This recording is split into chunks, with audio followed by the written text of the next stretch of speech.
Black Power, BB48, Mahotep. Welcome to Feet on the Ground Radio. This your brother Born. We getting it in tonight. We're gonna we like to come in, with a praise Nat Turner, glory to Garvey, known to the spirit of Dr. Khalid Abdul Muhammad, praise Harriet Tubman, glory to Ida B. Wells, known to the spirit of Sister Fannie Lou Hamer. We'd like to welcome to the ancestral realm our beloved Dr. Ben. I'll be putting out some details in a little while later on the services and arrangements. Everything is not codified yet, so hopefully by tomorrow we might have to have a special. We just come on tomorrow and just all day blast off that information, you know what I'm saying? But I do got a little bit of information to let the people know exactly what's going on with Dr. Ben. So, again, I'd like to thank everybody for coming out, come to experience, come join us in this experience.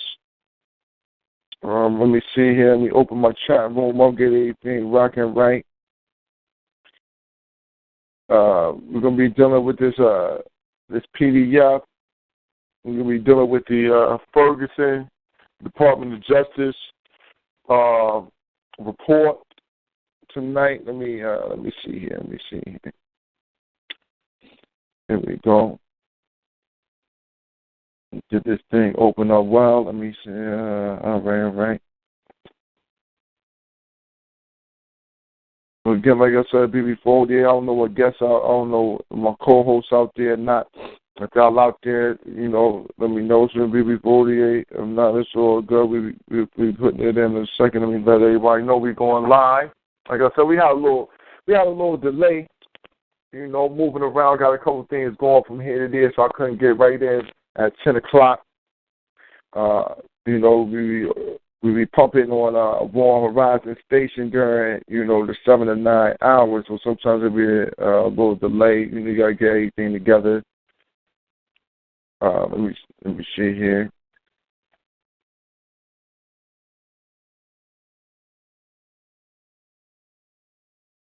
All right. We'll get the troops in.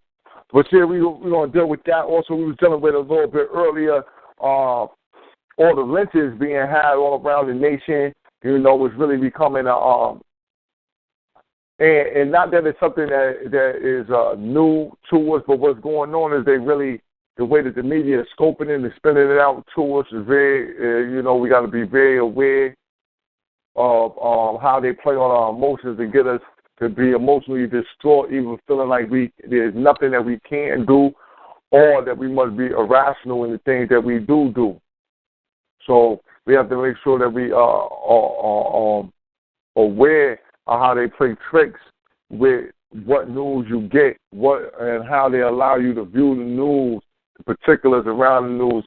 And this particular lynching that just happened recently was the brother from Mississippi. Let me pull the brother information up real fast. But he was lynched outside. Let's see here.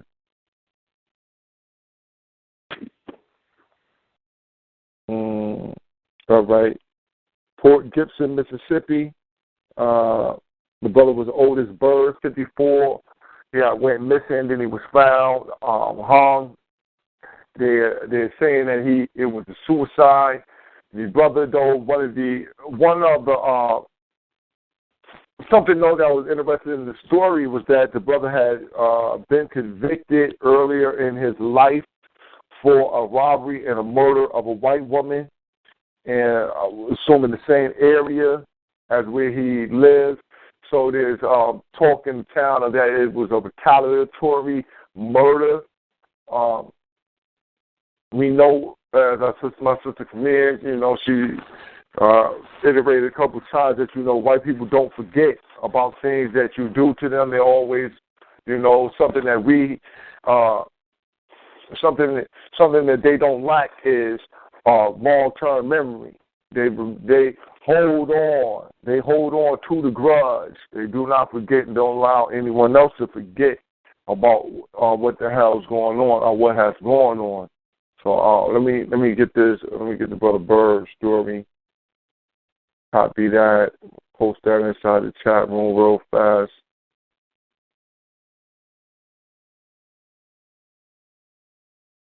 Back that up. Let me see here. Here we go. Put that in there real fast. But yeah, that's what's going on. We dealing with that right there. Now this right here is coupled on top of the fact that just a little while ago now we just had the fraternity from out of Oklahoma get busted by their own members with a song talking about we never let a nigga in, we'll hang niggas. I couldn't find the article, but there was an article out where they had found their notebook or something of that nature, where they had a notebook full of rhetoric and speaking in regards to lynchings also and rapes. So, also on top of that, the couple on top of that, you have the house mother, this old cracker. This old cracker is on film also joining in with the language that's being used and going right along with the whole situation as usual, as how the cracker does. You know what I mean? We never find them not participating together. And this is one of the things that Khaled talked about, was the fact that the mother was the white bitch, and that the thing about the white woman is that she's the military manufacturer, and also she the one who teaching. You feel me? She's teaching the people this shit. She's teaching her babies this shit. They keep this going through, and not only are we natural enemies, but because they encode this inside their children, they inculcate them with racism, white supremacy, in order for them to be able to make sure that they are on top, because they understand their weakness in this planet, and there's weakness on the planet. So, we got to always be aware of that. Looking for what's going on with my family out there. I don't want to really get into the report too hard before family get on the show and everything. Let's see right here though, but I'm definitely gonna pull this. I'm gonna pull this up, and let me see if I can find a link that I can take it and just put it in the chat room, and at least you can look at the PDF. Let's see here. Let's see.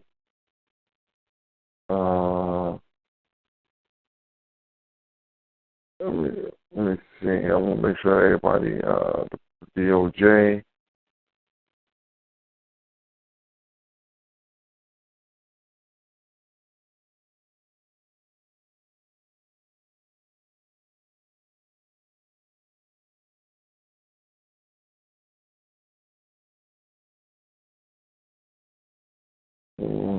Let's get the report.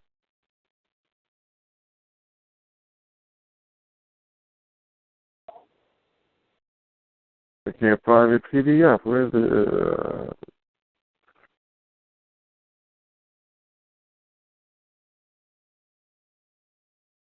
let me look for this. Here we go.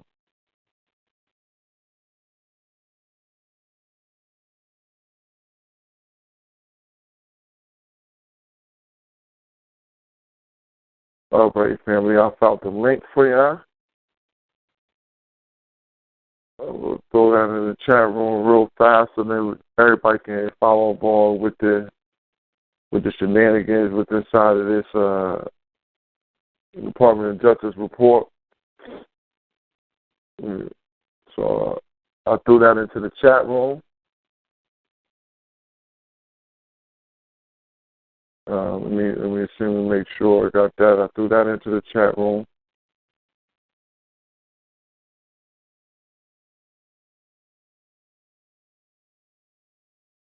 Let's see. Let me see.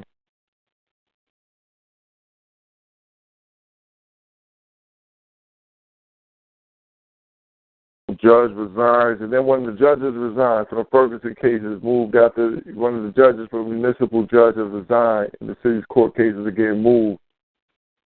Because as you said, it's just a blatant pattern of destruction going on. Black Power, what's going on, Brother Miller?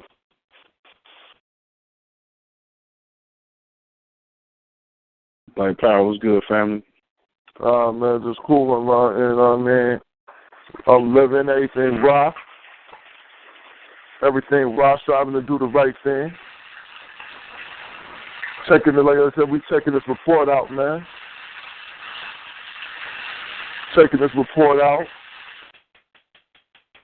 See what's happening to our people all over this nation. Because the Department of the Ferguson report is just that's a microcosm of what's going on, period, everywhere. It ain't like, we could say that and then think that we're looking at that and we're looking at something different that is happening anywhere else. The same politics that they play in Ferguson, the same politics that they play in Compton, California, New Haven, Connecticut, Houston, Texas, Jacksonville, Florida. If you are African and you are at the behest of people to be exploited, if people can exploit you, that's what they're going to do. They're going to exploit you. They have no qualms, no problem with exploiting us. But what's going on with you tonight, brother Little Man? I know you got into a little bit of that report.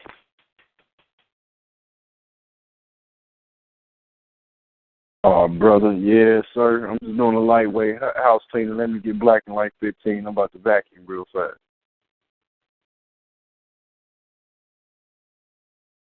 But yeah, that report is something nasty though. Like DJ Quick said though, it's just like Compton, Yeah.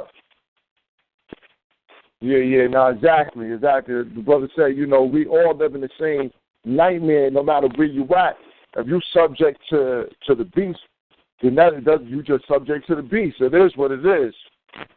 You know what I mean? And so one of the things that I was speaking on is we're going to have to start taking upon ourselves to get away, because there's never going to be a time of actually we can just live peaceably amongst people who have made not only a living, but have just their whole life depends upon the fact that we can't have a life. So I don't know how long you think that we can live beside them, and like I said, there'll never be peace amongst us and people who just have no reason or no need to treat us properly. We've made no demands upon them to treat us properly. You know what I mean? Going to stop on both sides of protests and marches are not direct action in order to make somebody treat you better. Most times when people opt to treat you better is because you place upon them the get down and lay down tactic. That's the only way people start to agree with people is with the get down and lay down tactic. Any tactic other than that, they got a choice. So the reason why they don't treat us properly is because they could choose not to. We have not laid it out to them that you have no other option. Because we're not willing to, and I'm not saying, and I don't want to say that we're not willing. I'm saying that those who have led us for so long have told us that we're not willing, have told us that it's not the right route, that we were willing to say that we're willing to lay our life down for what we think is right. You know what I'm saying? We haven't tried that in a long time. And most of these handkerchief heads will tell us over and over, brother, that ain't the way to go. That's just not smart. We just can't do it. We just don't have enough. It just can't be that we could win against these odds. And that's not the life for me as an African. My mind as an African I can't even wrap my African mind around the thought that we can't win, or that there is no win, or that we cannot do to people what we've had done to us. I could never wrap my mind around a thought as crazy as that. That as dynamic as we are, that we're regulated to just waiting, and hopefully we can wait out the devil. I ain't even gonna call him the devil. Hopefully we can wait out the white man, and I don't know. Somehow he get better. Somehow he either get better or we got to go to the other whole another tell of idiocy where if he don't get better, then God gonna come back and save us from him, because that's the only way that we can get up out of this mess. I'm not agreeing with neither one of them shit. Now, fucking with Jesus ain't gonna come help us. Muhammad, I ain't fucking with Buddha coming to help us. I don't even want them to come help us. I'm telling you that right now. I don't even want no help like that, because I'm not dealing with no fucking Superman.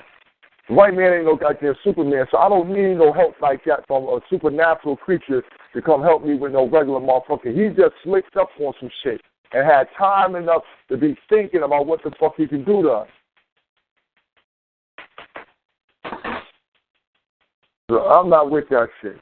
So if you wait, we're going to have to wait, and we just ain't going to never be able to come up, and then somehow we just messed up type of people or something like that.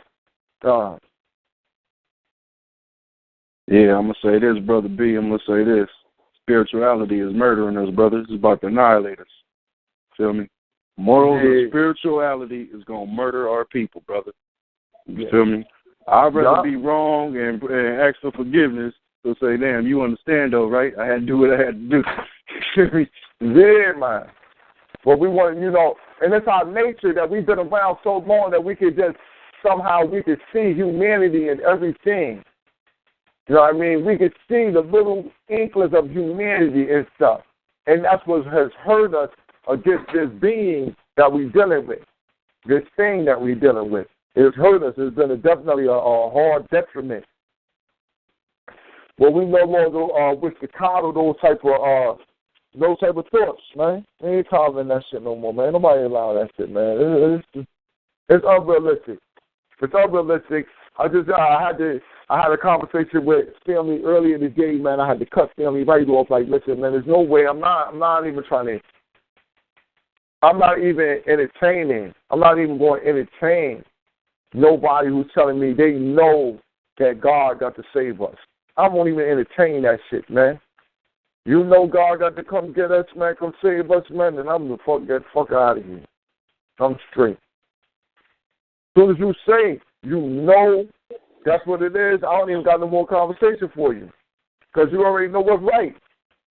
You got it. I ain't nothing for me to say. You got it. You know what I'm saying? That's how you doing. Yeah, they just missing that God in the mirror part, though. That's all. Mm-hmm. No God in the sky. It's that God in the mirror, home saying.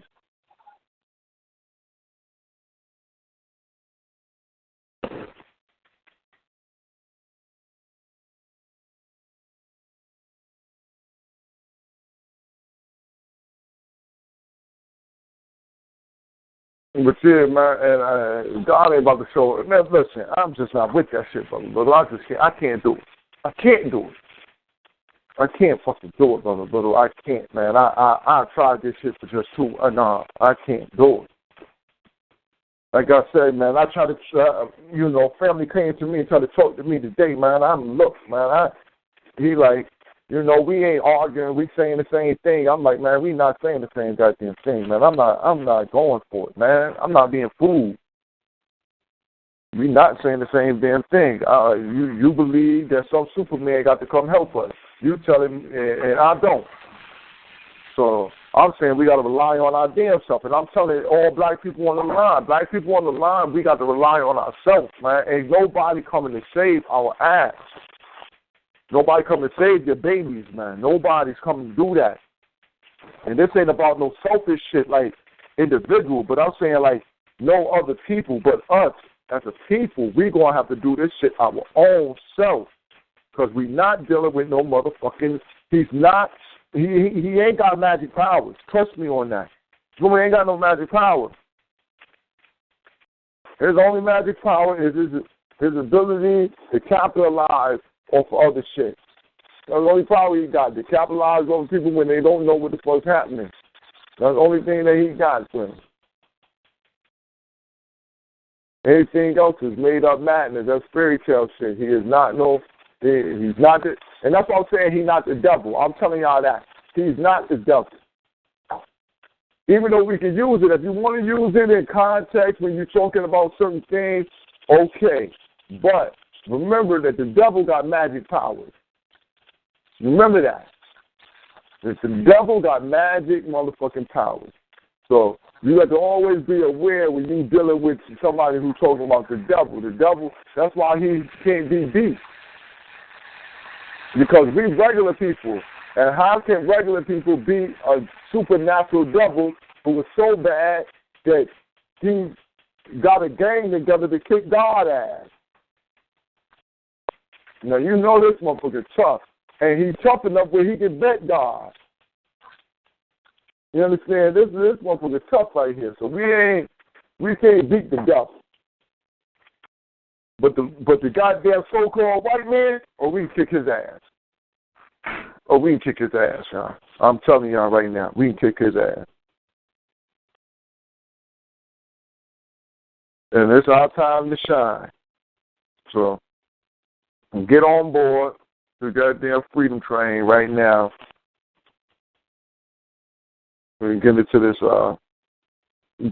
paper real quick. See if my sister got in here. And that's all like power on that, black man. Yeah, you know what it is, brother Little, man. That's why you train. That's why we all train. You know what I'm saying? That's one of the things, though. If you in the community, right? If you in your community right now and there ain't nobody around who really got no organization going on, then you the organization. I'm telling you. If you know, like my man was calling me, he was like, "Oh man, listen, man, I'm trying to get a study group and all this, woo. I don't know if nobody got that like that." I'm like, "Yo, listen, man, well, you the study group then, man. You start the shit, whatever day you want to start it, run the shit like that, and people either come or they don't. But you just don't stop the group." You know what I'm saying? Put a little flyer up in the library, whatever, you just don't stop the group. Just always have a group going. And like Nicholas say, if you build it, they'll come. They'll come.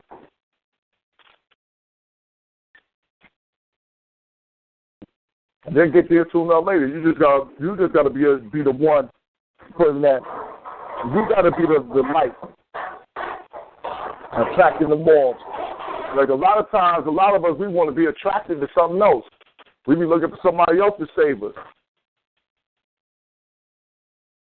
You know what I mean? We looking for somebody else. They're not even really the savers, but the spark. Because black people, we energetic. We like to be sparked. If somebody spark us to something, we're taking off in that direction. And that's what we really be looking for. We just be looking for the spark from somewhere. So what you got to do is you got to charge yourself up so you can be the spark. Anytime you go anywhere, you be the spark. You know? And I know y'all got y'all head on right, so I know y'all ain't going to go places to try to be big-headed, and I'm just the shit. But like I said, though, you gotta go places and you got to be the spark. You got to know that I know what I'm talking about. I know what's happening here. You know what I mean? Especially when dealing with racism and white supremacy. Them are things that just easy to know. I know white people racist. Do I need proof of it? No. All I got to do is suspect that you racist, and it is what it is.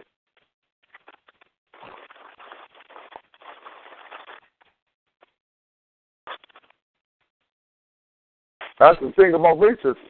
You can't, you know what I'm saying, like on some real shit, we can't sit and really define or only way you catch a white person being racist is if they tell it on themselves. So any other time is that we just respect upon the way that they act. I can't take you, put you in no other category. Why? Because it's the way you act.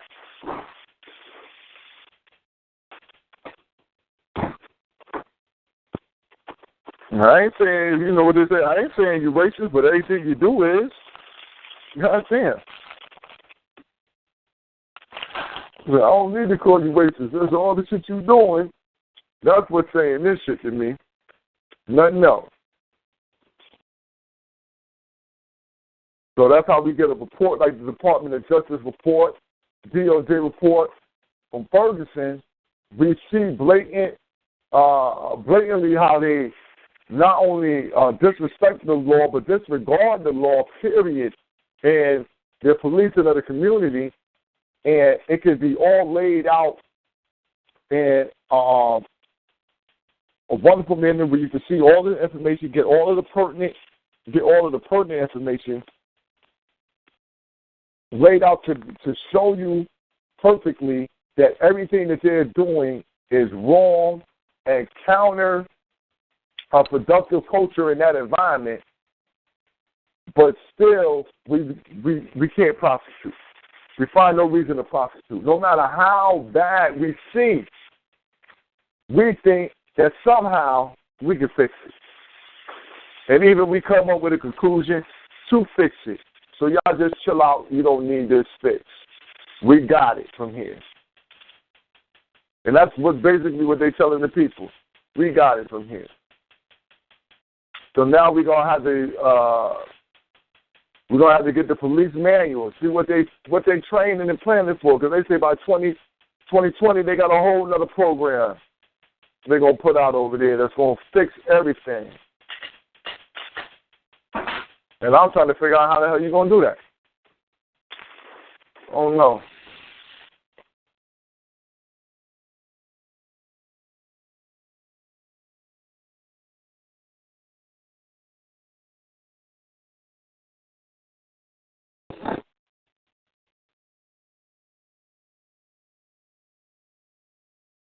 So we're moving along. Let me see right here.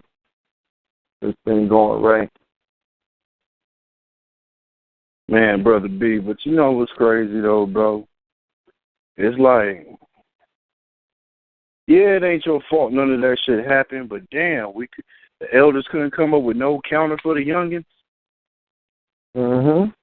I mean, that's the whole thing, man. It's like, damn, you ain't come up with no counter for me, man.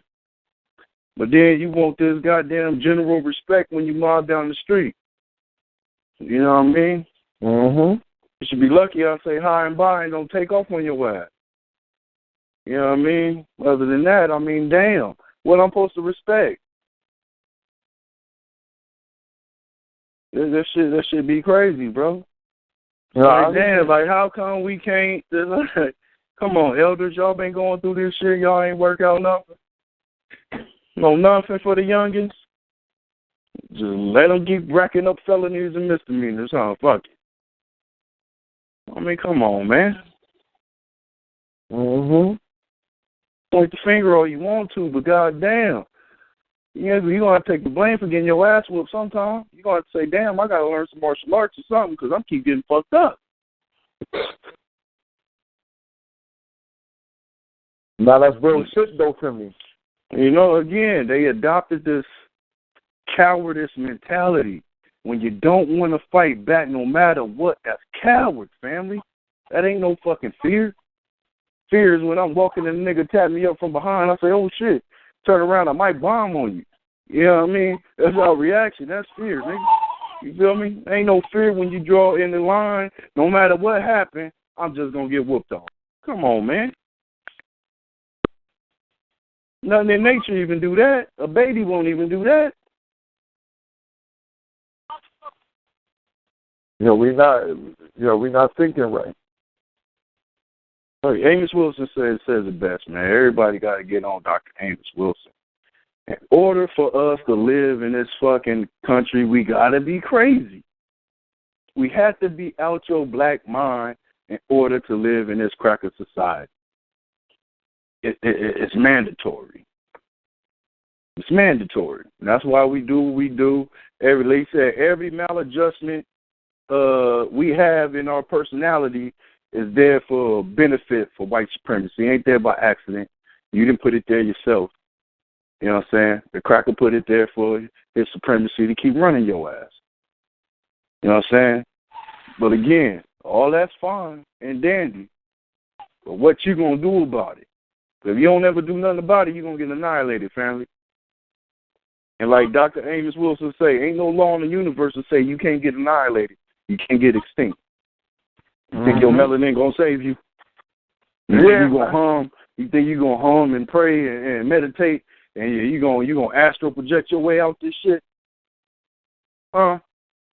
You think you're going to meditate, let him be on some Buddha shit and all that's going to change, huh? Come on, man. We gotta stop being insane, man. You know what I'm saying? You gotta stop being insane, man. And like that's for each individual to take on. Like I can't make you not be crazy. I can't make you understand what the hell's going on. But man, we're running out of time with this. You know what I mean? And if you ain't picking up your step, doing all you can to try to do it, you ain't staying after school for extra study class. You ain't going to school early to get your extra study on. What we supposed to do about it, Brother B? They ain't doing no extra credit, ain't seeing no tutors, no nothing. Just fuck it, huh? What we supposed to do about that, Brother B? You know, brother Little Man, I was saying, you know, the situation that we got, man, is intense, man. And like you said, you know, we dealing with a situation, man, where everybody, nobody wants to have no blame for what the fuck is happening. So since nobody wants to take the blame, ain't no answers can be fucking made, man. You understand? When nobody's saying, listen, man, you know what? I think it might be my fault, man. I think it might be my fault. Because once you start saying, yo, man, I think this might be my fault right here, regardless of whom or what, the next thing that start coming about is answers. Because once you accept that you might play a part in the situation, then the only thing you can do is figure out how to correct that shit. And that's where I'm at with it, man. I just want to, you know, as who we are right now, we're going to have to just say, fuck it. You know what? It's my fault now. We're going to have to take it and say, you know what? It's my fault right now. And then once we understand it's our fault, then we can go ahead and fix that shit. Because we can't fix it. We can't fix it, you know what I'm saying? Unless we accept it as being as we played a part in this shit. Because now we older. Like once you over like 25, you know what I'm saying? You really start to lose out on the well, I'm too young. Man, you start losing out on that shit. Now you start to become part of the problem. Especially once you hit 30, you too old to be like, well, look, man, you know, I ain't really know this, and I ain't really know that. So I said, nah, man, it's babies out here 12, 13 right now who getting fucked over. And you 30. So look, man, you need to know something to try to teach these young bucks something different, man. You don't want to fuck over like you. So that's where we at now. Like I said, we the elders, even though we wasn't groomed for this position. That's why that's one of the things that you're saying is really so true, is because we wasn't groomed for the position.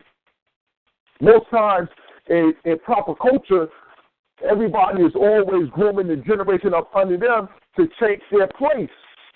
And we didn't have that. The only place they groomed us to take their place, all right? You know what I'm saying? To take their place on the dope line. You know what I'm saying? To take their place in the church. They was grooming us to take their place as Pastor Pinkfoot, Deacon Dumbass. You know, and that's what the fuck happened. We got set up to do the wrong thing, to go work for the goddamn factor for the rest of our life. That's what we got groomed for. We didn't get groomed to build your own business. We didn't get groomed to think for your own self. None of that shit, man. Nah, man, we got groomed to deal with crack, man. We got groomed to deal with gangbangers, man. We got to deal with fucking racist crackers killing us, man. Y'all ain't never saw none of the problems y'all was dealing with. Just pass the buck. Pass the buck, yeah. Yeah, man. None of the problems got solved. Now we sitting here in the midst of this shit. Now we sitting here in the midst of it, but we're going to solve the problems. We ain't going to pass these shits on like the rest of these motherfuckers, man. We're not going to let that happen. We ain't going to let that happen.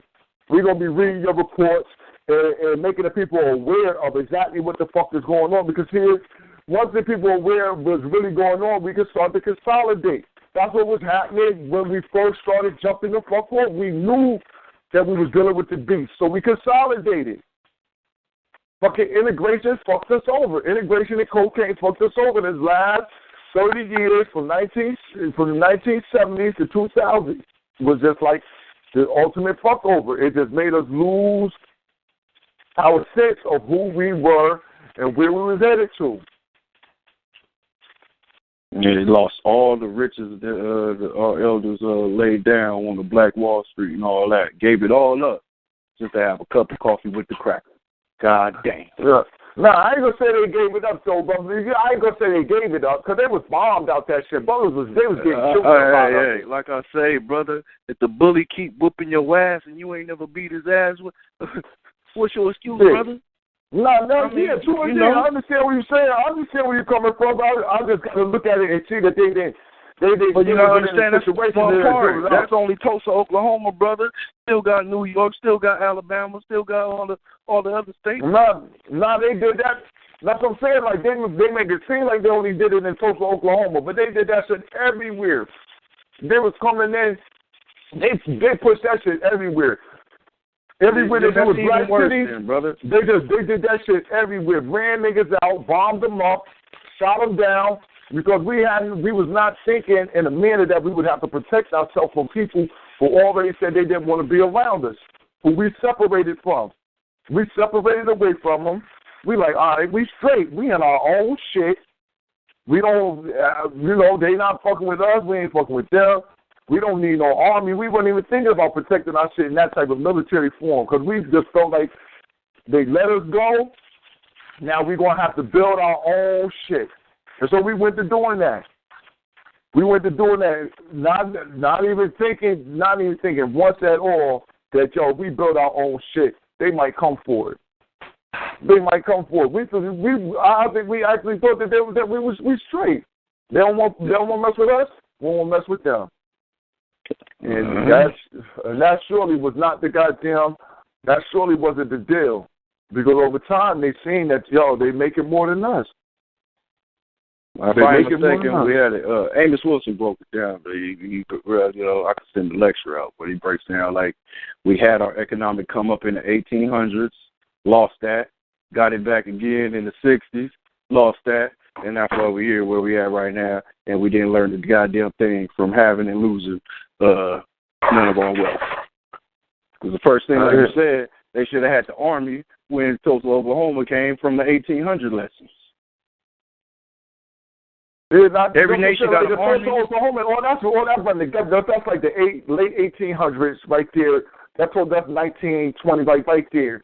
That's about 40 years. About 40 years is when that Tulsa, Oklahoma from 1880, and not even Tulsa, Oklahoma, but all over the whole nation, black people just started building cities, even here in Connecticut. That's what I mean. We had it everywhere. It wasn't just Tulsa, Oklahoma. Man, they built everywhere in 40 years. But like you said, we capitalized on our segregation. You feel me? We used it to our advantage. Exactly. That was the main thing, is that we could use. That's why I said that we're going to have to get to the point where we realize that we got to separate again, because that separation forces us to rely on one another, and that's what really helped us out. Is that not that we wanted to help each other, and I'm not saying that we didn't want to just be around each other, but because of the simple fact that that's all we could be around, there was nothing else that we could do but come up with one another. There wasn't nothing else. What else are we going to do but come up? It's just us. So we ain't have no choice but to do ourselves right, do the proper thing by our own selves. But as you said, though, new strategies have to be formulated, and one thing that we know is that we cannot co-opt ourselves back into their system. Once we pull our resources out, we have to keep them out. So that means that every black man, woman, and child who does not work inside a field that's just they basically up under the white man as a boss, you should stay up out of that field and look into creating some type of useful field for us as Africans. You are one of the helps in destroying this system, is because the less resources we put in, the less resources they can get out. The more that we can put those resources that we take out of there into our own selves. Yeah. So that's what we're working on, and that's what you're doing right now. And like I said, I got the little young boys who coming together right now, man. That's what we're working on. Is just building that camaraderie, digging in with comrades, getting a nice general code, way of life, way to live. Start moving on it. We move on it from our own family. It moves from your family inside your family. It moves to the next family. It moves to the block. And now we got this block right here. We got things moving a little smoother. And that's what's going to take that concerted effort, because when we link up, man, it's going to be real strong. It don't take all of us. It just take enough spark. The rest of the people are going to fall in line, man. They don't follow along. Most people followers anyway. They don't know what the hell they want to do in their life. They just wait for somebody to tell them what to do in their life. Yeah, that's the sad truth. No, sure. Big Holy, what's going on, Sister Camille? Black Power, just listening to y'all brothers bring that real information, you know, and the things that we need to do, being the new elders. And you're right, ain't nobody give us no roadmap. Ain't nobody take us under their wing. Well, I can speak for myself, and that's one of the things that I want to always make sure that I remain open, that I always embrace our youth, our babies, and our people, you know, adults. Embrace them that's looking for that now. You know, always have that time. Yeah, no, definitely. You always got to have the time for those who looking. If they seeking it, you got to make a little bit of time for them, because you might just be that voice that steer them away from some other bullshit. That's one thing I'll take a value. Matter of fact, today I was speaking on this, and then we were going to the report, but speaking on the conversation, today I had I'm walking down the street, I'm going down the street, about to head to the bus stop.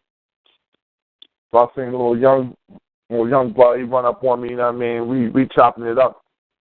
So, he's like, so, yo, what you up to? I'm like, you know, I'm doing a radio show and everything, you know.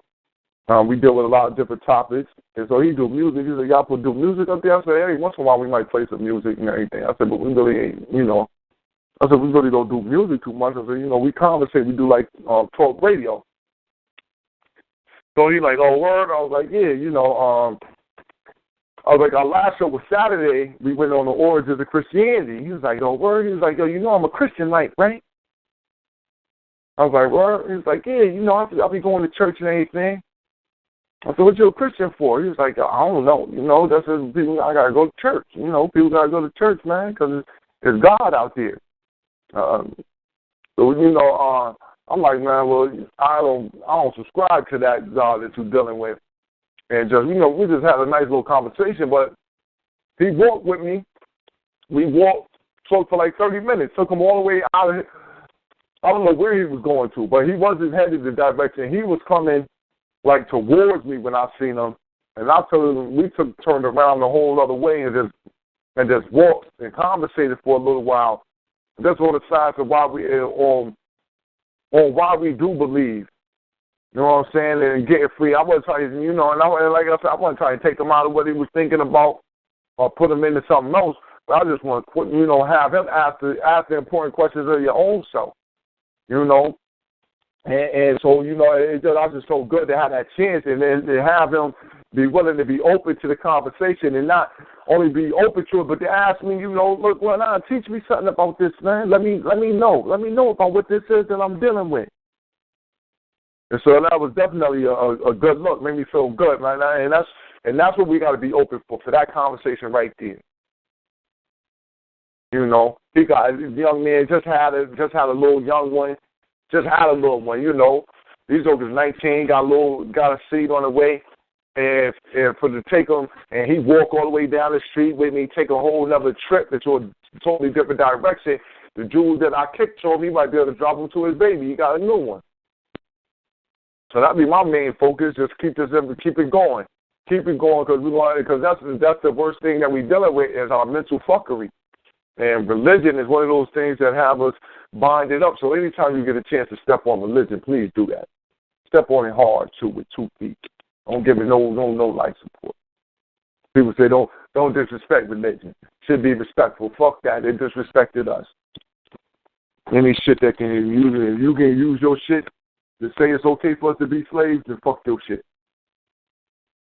I mean, damn, man, religion ain't earning no motherfucking respect, man. You know what I'm saying? Motherfuckers like, I've been taught, man, respect is earned, man. This motherfucker just don't get that your own GP, homie. You feel me? Mm-hmm. Show me something. Earn that shit, home team. Show me something. Well, I can't do it. I ain't agreeing with it. I ain't agreeing with the shit. I don't have no reason to respect it. I'm respectful of my people. So if I'm talking to an elder who's 60 years old, and they try to give me Cracker Jesus, I'm going to say I don't fuck with Cracker Jesus a little different way. That's the respect that I get. That I might say it a little different way the first time, maybe even the second time. But if you try to impress me with Cracker Jesus, then I'm going to have to be like, look, that's some bullshit. Get the fuck out of my face. But I'm respectful of my elders, because the first, second time you come to me with Cracker Jesus, I'm going to give you, the turnaround. Now listen, I don't deal with that. Don't want to deal with it. And because you're older than me, I don't want to destroy what you're dealing with and how you look at me as some hooligan. Now, please don't talk to me about your Jesus no more. And then I'll give them that, and I just try to step off and leave them right there with that. But if you insist, because that's respectful, because I don't mess with your stuff. But if you was younger and you come to me with Cracker Jesus, if you in my age range, that means if you 45 and under, 50 and under, you 50, 45 and under, because I got uncles who younger than my father and shit, who like 50, who I mess with them like they my age. You know what I'm saying? So you 50 or under, 45, any in their age range like that, you come to me with that shit, I'm gonna be like, man, what the fuck is you talking about, man? You retarded? You crazy? You crazy? You tell me you try to really make me believe? I got to talk to you like that. Is you crazy? You been to college? You've been to college and you still believe in, I tell people this all the time, this is going to be always a staple. If you've been to college and you still believe in fucking fairy tale, you still believe in Jesus and Muhammad or Moses, Noah and all that, and you've been to college and graduate, then either you an idiot or ignorant, or you need to go back and sue that goddamn school for incompetence. Because there's no way they could have gave you an education and you graduated with any type of degree and went through any type of history classes, and come out of there with a notion in your mind that life started 6,000 years ago, and that some man 2,000 years ago had a bunch of people in Egypt killed because they didn't put blood on their goddamn door. They're about to celebrate this in a little bit, the Passover. They're about to celebrate the murder of African children. Listen, our crazy-ass family is about to celebrate the murder of Africans. Y'all remember that. That's what the Passover about. Is the murder of the Africans. That the low-life Jew put a mark on his door, and God sent the angels of death to come kill the goddamn Africans. You remember that. This is what they're celebrating. So now how can we build allegiance? How can we build an allegiance with people who think like that? Huh? How you build an allegiance with somebody who say they God goddamn killed you, sent the angel of the Lord to come kill your goddamn people? Your firstborn, Brother B. Yeah, your firstborn. Your firstborn, Brother B. How can you reconcile that with people be like, well, look, we're going to forget. We're going to forget your God did that. They not forgetting their God did it. They not see this, and this not to say that this shit real, but this is just how they thinking. They not forgetting that they God, they celebrating. They're not forgetting that they God killed our goddamn people. They are celebrating this shit. The past. And again, your firstborn, people. Your firstborn. You feel me? That's the original baby boy. The firstborn, that's the original. Yeah. Come to snatch the life. Come to snatch the life out of all the firstborn. Why? Why would your good God, do this shit? And then you celebrate it, and we're supposed to be family. We're supposed to be friends. The book fucked all up. You kill us like that, and then turn around and write a passage and say, don't abhor the goddamn Egyptians? Y'all motherfuckers is schizophrenic. This motherfucker's schizophrenic. Now, Pharaoh, my people go. What? Everyone face that. Somebody just started pew, don't let them roll, slapping them.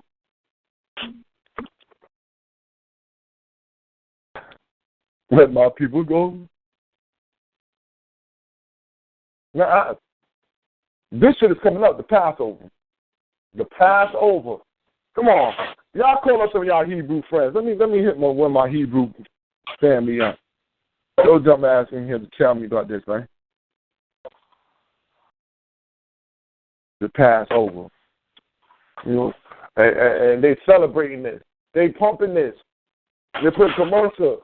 I see it. The conscious community, come on. The conscious community tell you, come on out with the Hebrews tonight. Come celebrate the Passover. What? What? Come on, we want the comedics and everybody to come out. I said, these motherfuckers lost their goddamn mind. Any Negro who say he African, take his ass to somewhere where some goddamn Hebrews is celebrating the Passover.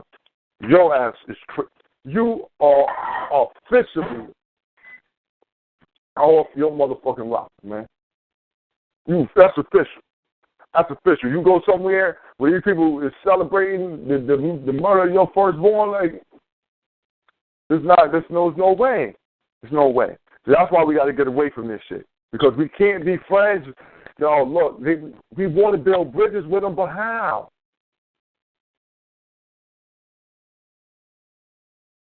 Somebody, please help me with this, man. How? What did that happen, man? How we build an allegiance with this, huh? To go against the white man. We want to go with you, and you think you're the Hebrew.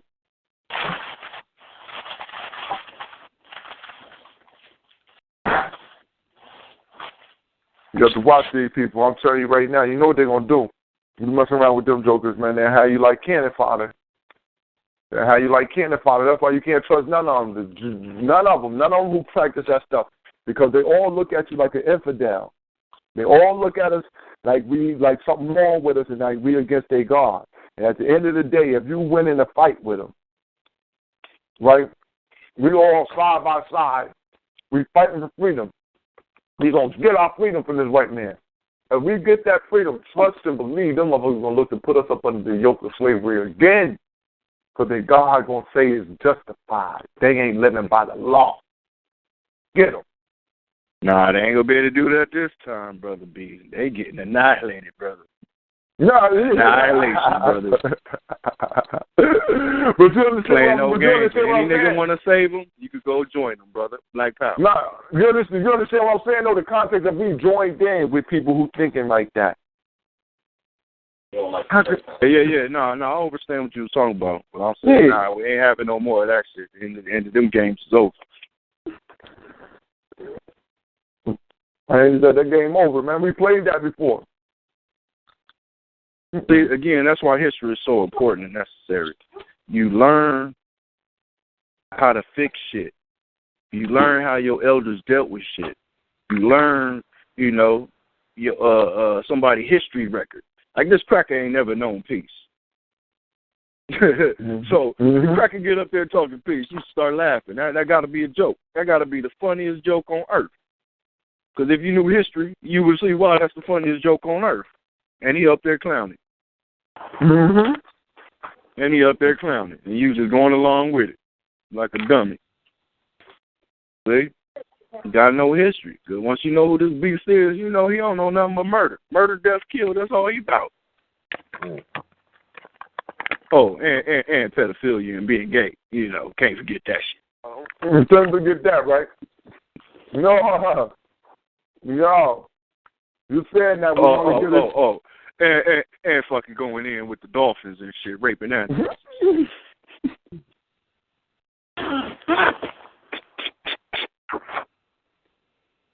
I ain't gonna never forget no shit like that. Them these crackers off the chain, man.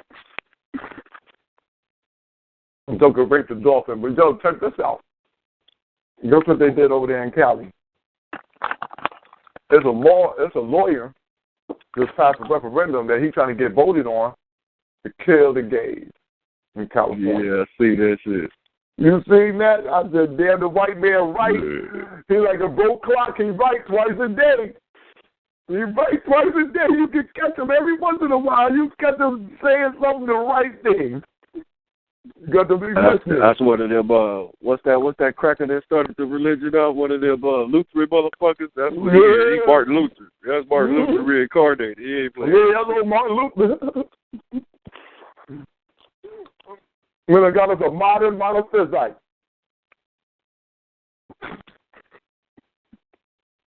It on the low. I know he taking it up to Duke shoot too. He ain't fooling me, cracker. Nah. That's a publicity stunt.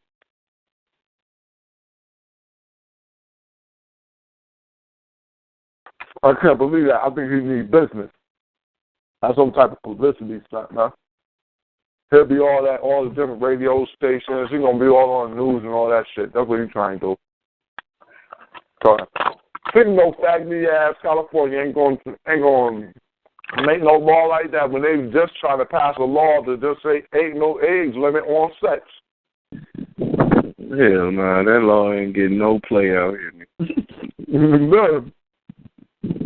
Goddamn San Francisco alone will shut that down. No, he gonna get his ass exiled fucking around. Exactly. They fucking around out of fact that every place he go.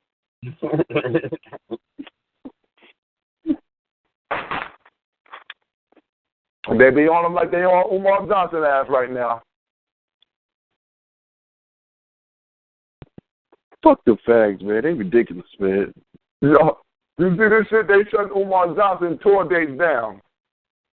Fags like, oh no, he can't be talking here. He gets that. He can't talk here. Yeah, they hate that DSM knowledge he be kicking. Oh, they hate that shit. Yeah, man. Y'all sick. Y'all sick. We know y'all sick. We just can't call you sick no more. But you feel sick. But he handled that half beast. I don't know what she was. He handled her perfectly.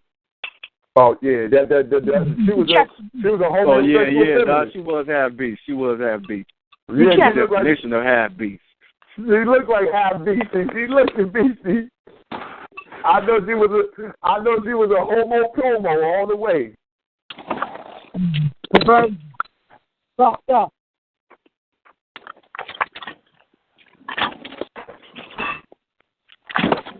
It was beautiful the way he handled her, because she did exactly what they had prone to do. She stereotyped. She was a stereotype feminist. Don't know how to shut the fuck up. Want to make a point, but don't want the man to say nothing, and don't want him to say something that you don't like. So then you don't know how to shut the fuck up. See, a feminist want to out-talk you. A real woman like, fuck that. I ain't got to out-talk you. I'm gonna say what I gotta say. If I say it's gonna sting so powerful that whatever the fuck you say, fuck off. But the feminists don't know that. She don't know that her words can do that. She's sitting there trying.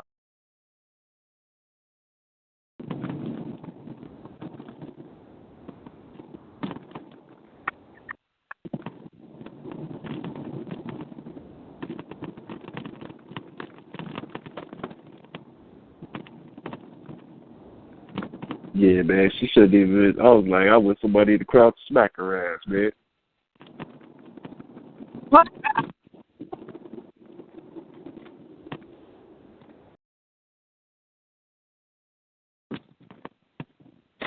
Smack the beast out of her ass, man. That's what's all right to get up, check that real quick.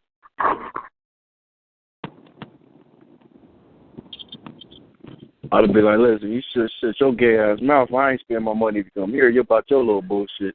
You feel me? What? You the essence of the cracker beast.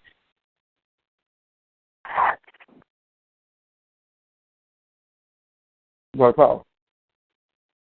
That's our problem. We don't like being rude and shit. Fuck that. You know what I'm saying? No fucking homo getting up talking about nothing. What I'm saying. Yeah, but that was a good thing. And what else I was happy with is that all the people around her was anti-homo. So they all was like, oh, man, you won't be quiet, man. Get out. Like, you could just hear them. Then the brother even right there next to her sounded like an elder brother. Was like, what are you talking about? That brother wasn't even alive when they were doing that shit. You know, he continued with it. What? Yeah, well, nobody trying to hear that shit, man. No, nobody in the crowd was trying to hear it. That's what I love. That's what I loved about it. Nobody in the crowd wanted to hear that shit. Everybody was good. Get her. They were swooping it up. Brothers in there, you know, they don't want to hear that shit. She lied on the brother, too. They was checking her on that. He ain't say that. Mm-hmm. How she did, though? She threw him like hella mad words in his mouth, man. I'm like, damn. I ain't say I hate feminists. What are you talking about? Come on, man. I would have said shit like that. Who are the nicest to the fags? Out of what you call feminists, one of the nicest I know who say he don't like fags, he be very cordial with them. He's like, yo, listen, I think something wrong with y'all. Y'all been abused, and I think that, you know, you might need some help. He's cordial as hell. Yeah. He's not talking about knocking your motherfucking head off, period. Like, yo, listen, man, the bottom line is, man, that if you ever touch the motherfucker, if you ever in your fucking life put your hands on any child, you dying. He ain't saying that. He's like, man, they might need help. They've been abused also, so woo, woo, woo. He's saying that shit. So, y'all better let it, you better be trying to work with Umar to tell him to go get them other motherfuckers. You better calm them down. Because word in the street, we find word in the street is if you a pedophile and we find out, pedophiles commit suicide by gunshots to the back of their own head. Fire squad, homie. That's right. Based upon these shootings, we know that can happen. Yeah. Based on these police shootings, we know you can be handcuffed, hands behind you, and shoot yourself in the back of the head. And hang yourself. Yeah, man, hang yourself. We got precedent. So we don't try to hear that shit. We got precedent. Straight up. No. Yeah, no. When I'm saying that for everybody who's listening, that there's precedent that you can be handcuffed and shoot yourself in the back of the head. You could be hands tied behind your back and hang yourself till you die. So what I heard, and it'd be no foul play involved. Yeah, and like I said, from what I heard child molesters, pedophiles, and all around sex offenders, period, I heard that they commit suicide a lot. Jump off buildings, out of windows. They take rope, choke their own self out. Like I said, they shoot their own self, stab They themselves. go out like Rainbow on Beach Street. You feel me? Yeah, you know what I mean? Good, touch the third rail. You know? So shit happens. You know what I mean? And we got to make sure we should encourage these things to happen. Don't be what the fuck they call them? Damn. Don't be a spoil sport or no shit like that.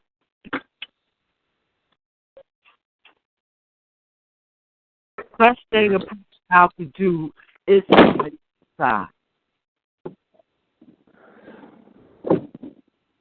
Hold up, say that again, Queen. I'm sorry.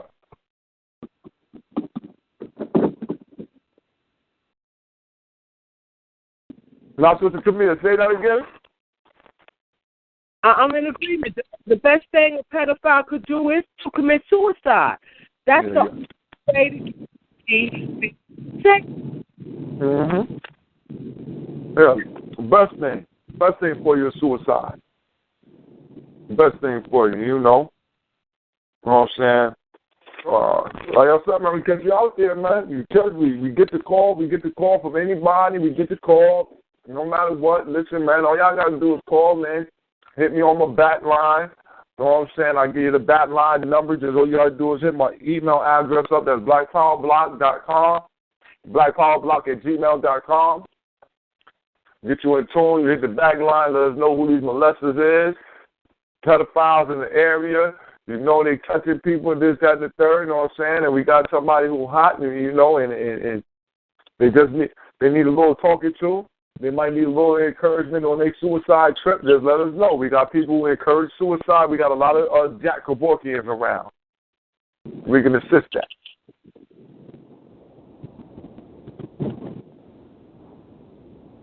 We can assist that suicide. So that's what that is. Ashe. Mm. So y'all be looking forward to it. This should be the summer of suicide. And the molesters, too. Don't forget their bastards. The animal molesters?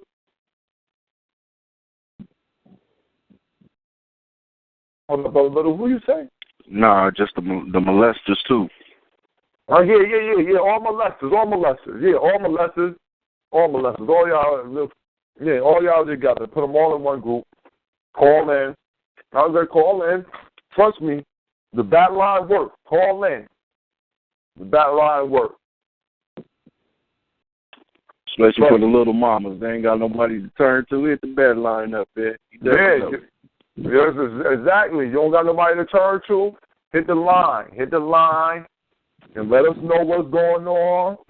And trust me, it's somebody in the neighborhood near you who can rectify that situation.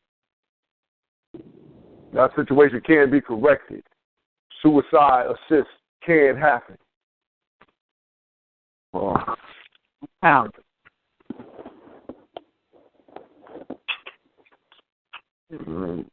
That's what we need. Long overdue. Wow.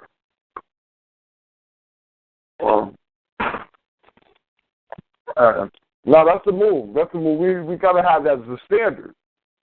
That gotta be a standard code. That we can verify you raped somebody. We can verify you raping. So sister suicide. You rape her? Oh man. Sister suicide. No, we don't know nothing else. Nothing else to say. What else we got to say? You did your thing.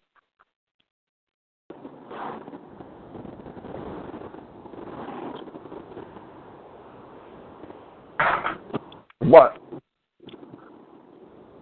Y'all ready? I got D.O.J. open.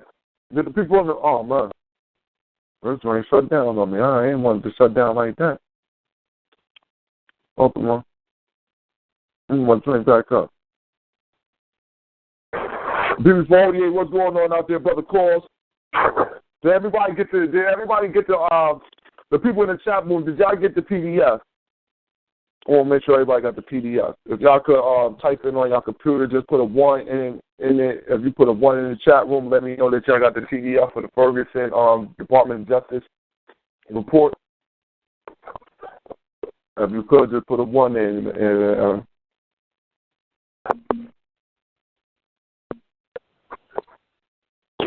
You know y'all got it. No?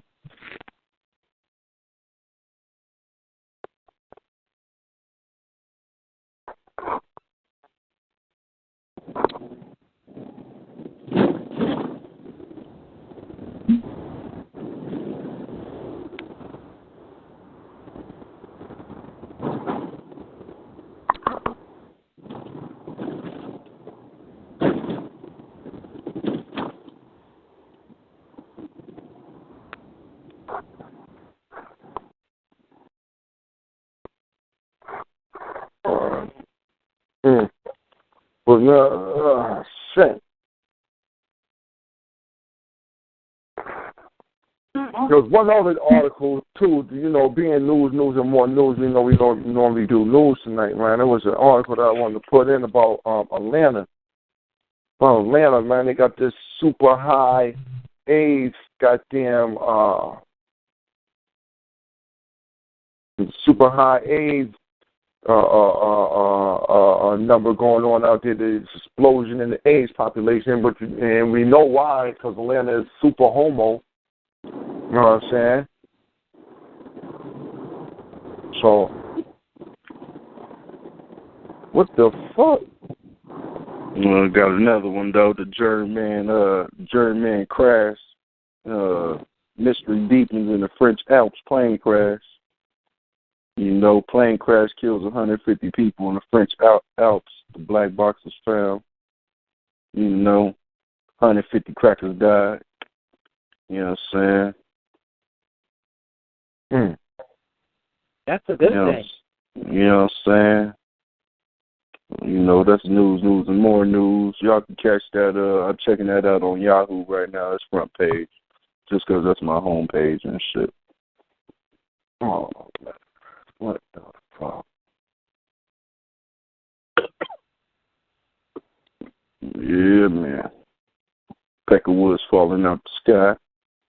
They don't know what had happened. You know, motherfucking Ted Cruz. On another note, Ted Cruz disqualified himself for the presidency. I don't know what's going on with that. Yeah, I seen that Ted Cruz thing out there. I seen that. But I don't know what's up with that either. I thought he was getting endorsements. Now all of a sudden he said, I'm cool. Oh, man. They was there going out at City Island.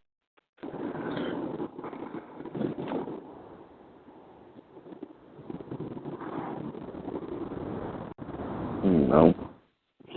And then Russia warned the U.S. against sending missile defense to South Korea. You know. So, you know, Cracker's about to get it all popping in a minute. The Ted Cruz thing is that he's not a citizen, natural citizen. What? Where the Cracker from? Where the Neanderthal from? If I caught the bullshit right in passing today, his mom was from Canada or some shit. Word.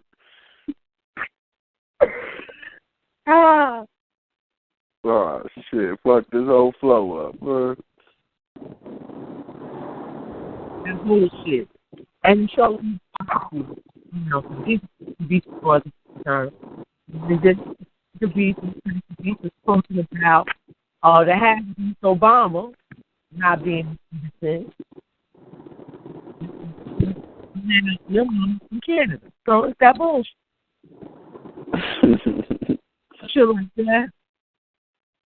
Who gives a fuck? You know, I don't give a fuck about Obama either. You know, he is anti-African. He definitely hates his father's side. His actions tells us that. He don't give a fuck about us, and I don't give a fuck about him. Black power. I ain't losing no sleep over that motherfucker.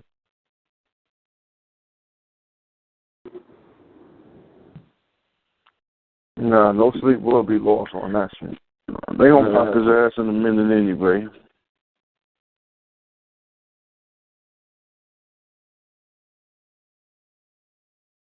You know. Yeah, man, that's about it, though. The main thing, you know, 150 crackers died, you know. Yeah, that's a good thing. That's a good thing. This is note. At least for the next month, make sure you don't give no Chinese food restaurant none of your money. At least give them some type of halfway boycott or something. You know what I mean? You know. No. But only on the strip because, listen, man, they out there. Chinese people in Kenya won't allow black people into the restaurant after 5 p.m. Yeah, I see that shit. Yeah. Now, look what happened, though. Shit get backlash. Black people found out about it all over, then they shut the restaurant down. They done went in there and arrested the goddamn owner on some whole other shit. There's black people that just got mad.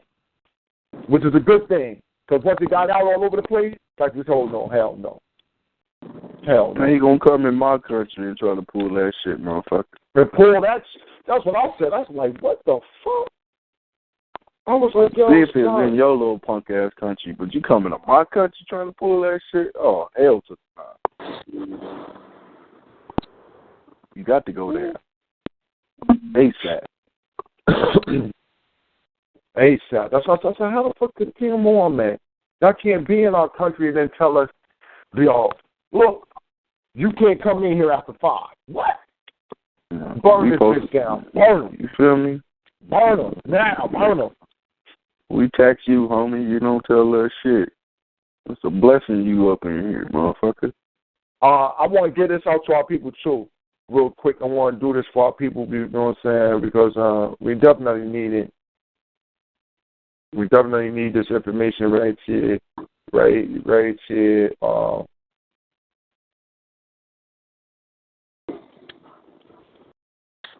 I mean, it's messing all up, but I want to get y'all this information real fast.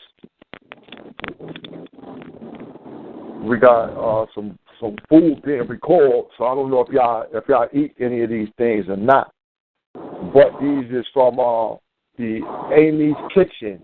You know what I'm saying? I don't know, you know, in Amy's Kitchen incorporated voluntary recall of approximately 74,000 cases of select code dates and manufacturing codes of the products identified on attachment A. This recall is based on a recall notice for one of Amy's organic spinach supplies.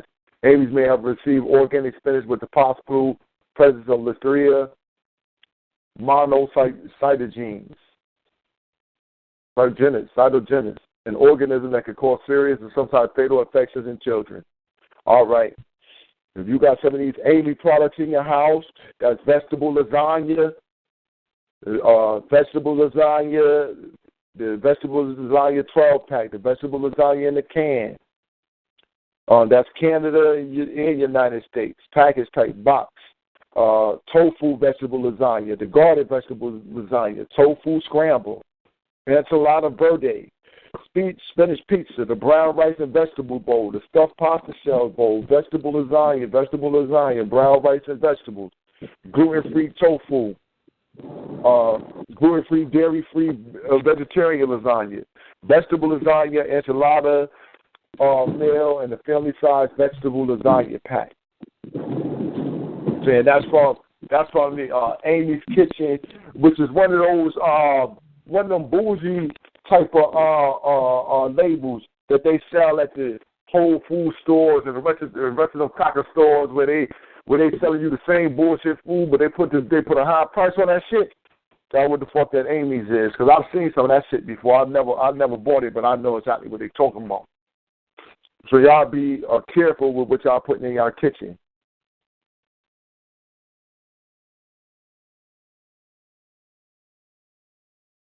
But let me see. I need that email. Brother Cores need the email. Brother Cores, I'm going to put it in. I'm going to throw it right here in the chat room. Let me see. Brother Cores, that's what you do. Just check it out. Go right to it. You can go right to it. You can pick that up and go right on to that on Democracy Now! But, here we go. Half of Atlanta's newly diagnosed HIV patients have AIDS. Grady testing finds. The late HIV diagnosis value represents the proportion of adults and adolescents diagnosed between 2007 and 2011 within each zip code. Late is the disease. What the hell? They say half of it. See now, look. Remember a while back we did that show on AIDS and HIV and how you could have one and not have the other? Now, this what Atlanta is ranked number 5 among U.S. cities when it comes to the rate of new diagnoses of HIV. Now, this is anything. Oh, man, this is other shit.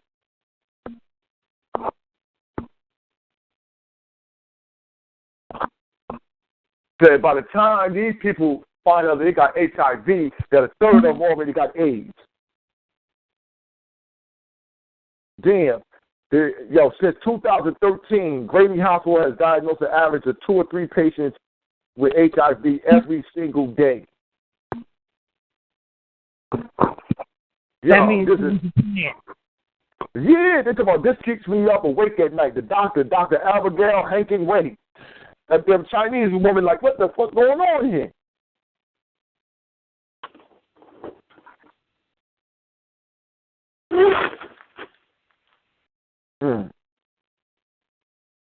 But then there's the other shit, though. It's like, yo, I'm like, if I got a big-ass facility, right, and I say that I'm tested for HIV, if you come in there, all I got to do is tell you got the shit. I can do some shit to you. See, that's why that testing shit be very, very skeptical. I'm very skeptical about what they say you have when they make you take a test. Because, like I said, they tried to tell me I had AIDS while I was in the goddamn hospital. And I'm like, you bugging the fuck out, man. You know what I'm saying? And this was the second time in my life that some shit like this had happened. Because when I was in college, I was like 18. These motherfuckers called me on the phone. It was like, yo, you know what I'm saying? Somebody you had sex with has been tested positive for HIV. I said, what the fuck? They called me on the phone. So this means some girl had done randomly gave out mad dudes' names like, yo, they potentially got it. And this is how they was contacting us to say we had this shit. So, you know what I'm saying? I went down there, go check the shit out, whatever. And I finally realized, though, after I went to go take the test, and they telling me, you know, this is back when you had to take a test, and that shit might take a week to come back. You know what I'm saying? You got to wait. So during the week, and I'm waiting for the test to come back. I'm studying. What the hell is this shit? Because, you know, got niggas shook to death. And I realized that these jokers was lying. I said, man, wait a minute, man. I never went back to go get the results because I said, yo, man, it don't matter if I get the results or not. Y'all can tell me whatever you feel like. And then I realized that HIV and AIDS was really what they were saying that it was because they had that information out back then. I'm like, well, listen, man, I don't trust none of this, so I'm not going back, man. I'm not. Because I read too many people getting sick off of that shit, start taking medication, start dying, man. I was like, I'm straight. And so secretly, I didn't have it because I ended up getting a blood test anyway, but I ain't had the shit. Knew that I didn't have it. But then just like maybe last year, I went to the hospital sick. They take, they find out that I'm sick. They don't know what's going on with me. I believe I caught a stomach virus, but they didn't know what was going on with me. They giving me all type of medication, doping me up. Doped me up so bad that they was tearing the lining of my stomach out, had me shitting the lining of my stomach out. You know, crazy white folks, now they do. They try to kill you. So after I'm inside the hospital, about 4 days straight, they come to me and ask me, have you ever taken the HIV and test for AIDS or whatever? I'm like, yeah, I took one before. They're like, well, listen, check this out. We want to give you a test. We want to test you. I'm like, well, listen, you have my blood all this time. Why ain't I did that already? You know what I'm saying? They're like, oh, well, we just want to check and ask and everything. And I'm like, well, listen, man, I don't believe in that anyway. Because we had just did a show on that shit. So I didn't believe in it. I'm like, listen, man, that shit is not real. And they asked me why, and I'm telling them because you can't diagnose the same disease differently depending upon where it's at. Diseases don't do that.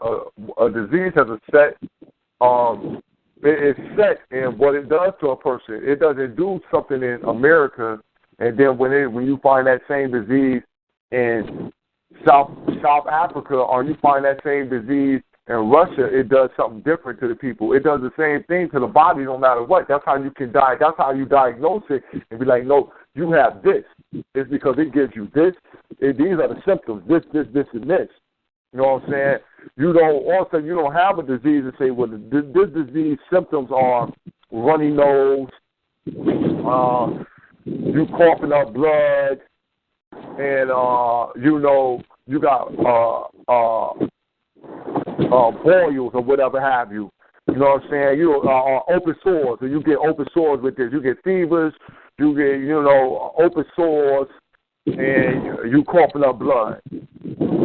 That's what happens to you when you get the XY disease in America. You don't take the same XY disease, and then I get the XY disease, and I'm in and I'm in Haiti, and all of a sudden the XY disease, it don't no longer do it give me open sores, but now you don't get no more open sores. You just get scabies, like you got the measles. Now, I mean, when you get the little pox, like you got chicken pox now. Now you get little pox marks all over, and instead of you coughing up blood, your nose is bleeding. Now you bleeding blood out your nose, and you got a headache. And now you got fever, 100-degree temperature when you over here. That shit don't work like that. We couldn't call it XY. We had to call it something different because once you label it, it got to do the same thing all the time. A person with rabies, anytime you catch rabies, anytime anybody catch rabies, no matter where they at, the same set of symptoms.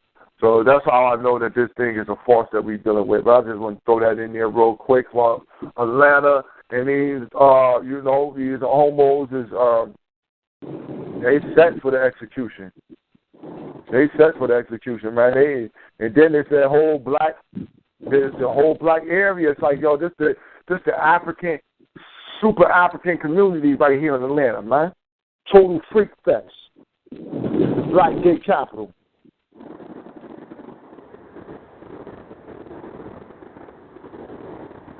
It's unacceptable to not have Medicaid expanded to HIV testing. They're saying you can't. If you got Medicaid, they don't test you for HIV.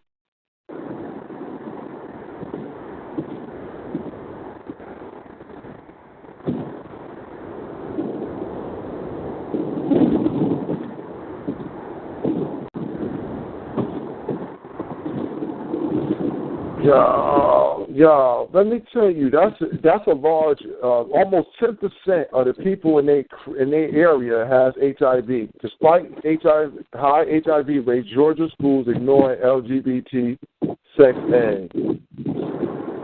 What the fuck, dude?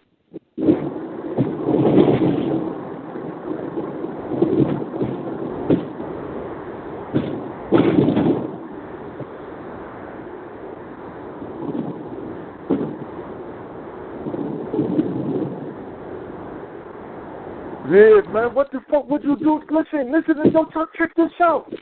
Oh, man, pick 100 high schools across the state and Atlanta-based Centers for Disease Control and Prevention said an average of one will include sex education targeted to LGBT youth. Now, look, man, when they start saying we're going to target HIV, AIDS, the LGBT youth, they really talking about the men, man. Word life. Yeah. Oh, man.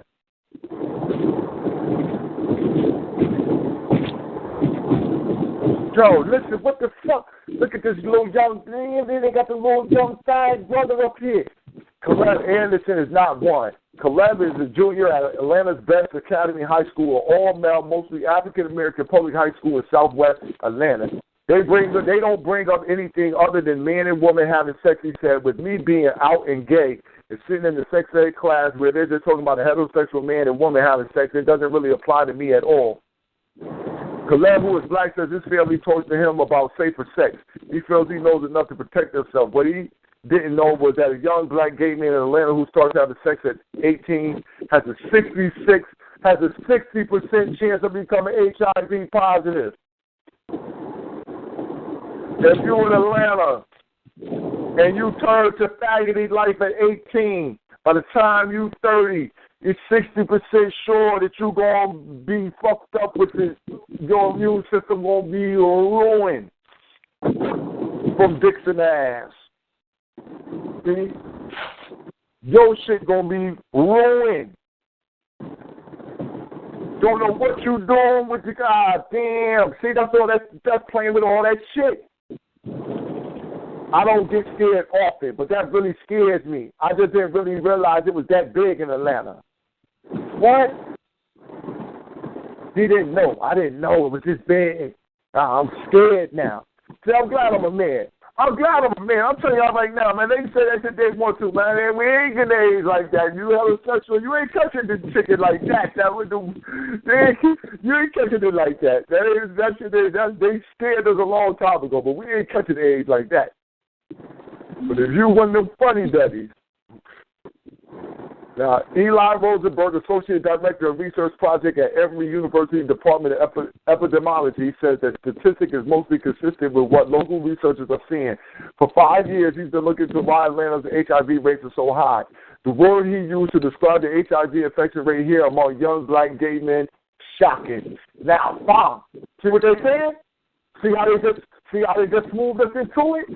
They just threw the lesbians, the bis and the tris, queers and all them right out the door. They said, now, these bags, though, these homo humpers, these niggas here, these the ones that's catching this shit. This for the black man. This for you, black man. This for you. Shit on your dick cause AIDS. Now, we're in a very advanced state of epidemic. We're in a very advanced state of epidemic in Atlanta, where the existing burden of cases is driven further inspection. That it's not the case young black men who have sex with men are necessarily engaging in riskier behavior, but the likelihood of having a partner who's HIV infected is so high that it seems to convey a lot of extra risk for young black men who have sex with men. Rosenberg that targeting LGBT youth is essential because they form their sexuality over the course of years. Abstinence could be one component. But friendly sex education curriculum, condom could use another. But to really make a difference, Rosenberg says sex education must be comprehensive. That includes affirming sexuality, not stigmatizing. The truth is that it's not often happening in Georgia schools. If you give my kid condoms, that means you're giving them permission to have sex. That's not how the health program manager with Fulton County feels. Is what she says is a common reaction parents have. Nick says tough. If you're talking about kids who are gay or lesbian, then that means you're trying to get my kid to be gay or lesbian, and that's absolutely not correct. Nah, man, I don't want to hear nothing about no gay and lesbian-ass kids either, and I don't want my kids learning about your gay asses. So stay away from y'all gay asses. Damn.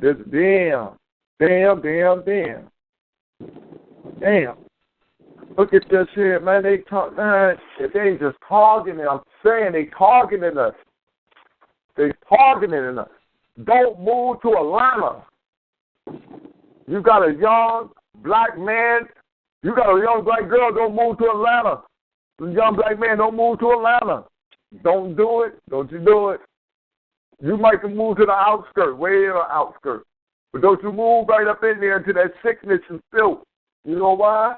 Because your daughter might end up with a down low Negro. See, because now they got dykes down there. The lesbian men is all around. But the fags, them jokers they're full. They in full force in Atlanta. So you keep your young men from down there because they sucking this shit. They putting it in the water. I don't know how they getting it in us, but it got to be in the water. They got to be in part of the food. They got to be manipulating our genetics to be more susceptible to this shit. They got to be a lot of shit going on to get us into this goddamn bad situation we in. Well, I just want to put that in there real quick. Brother Cords, you got it? Oh, all right. All right, Brother Cords, you got it, no doubt.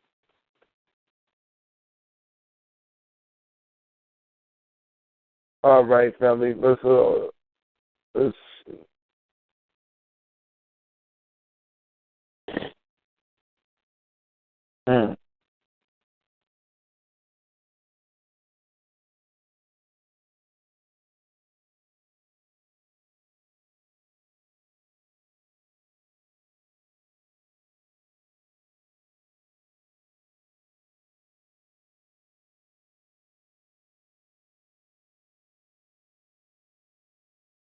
All right, let me give y'all the I'm gonna give y'all a little story from the Washington Post on the Department of Justice Ferguson report. 12 key highlights from the Department of Justice's scathing Ferguson report. It's 7 months after this shot and killed unarmed black man. The city's practices. Here are some key excerpts from the report. The city's practices are shaped by revenue rather than by public safety needs.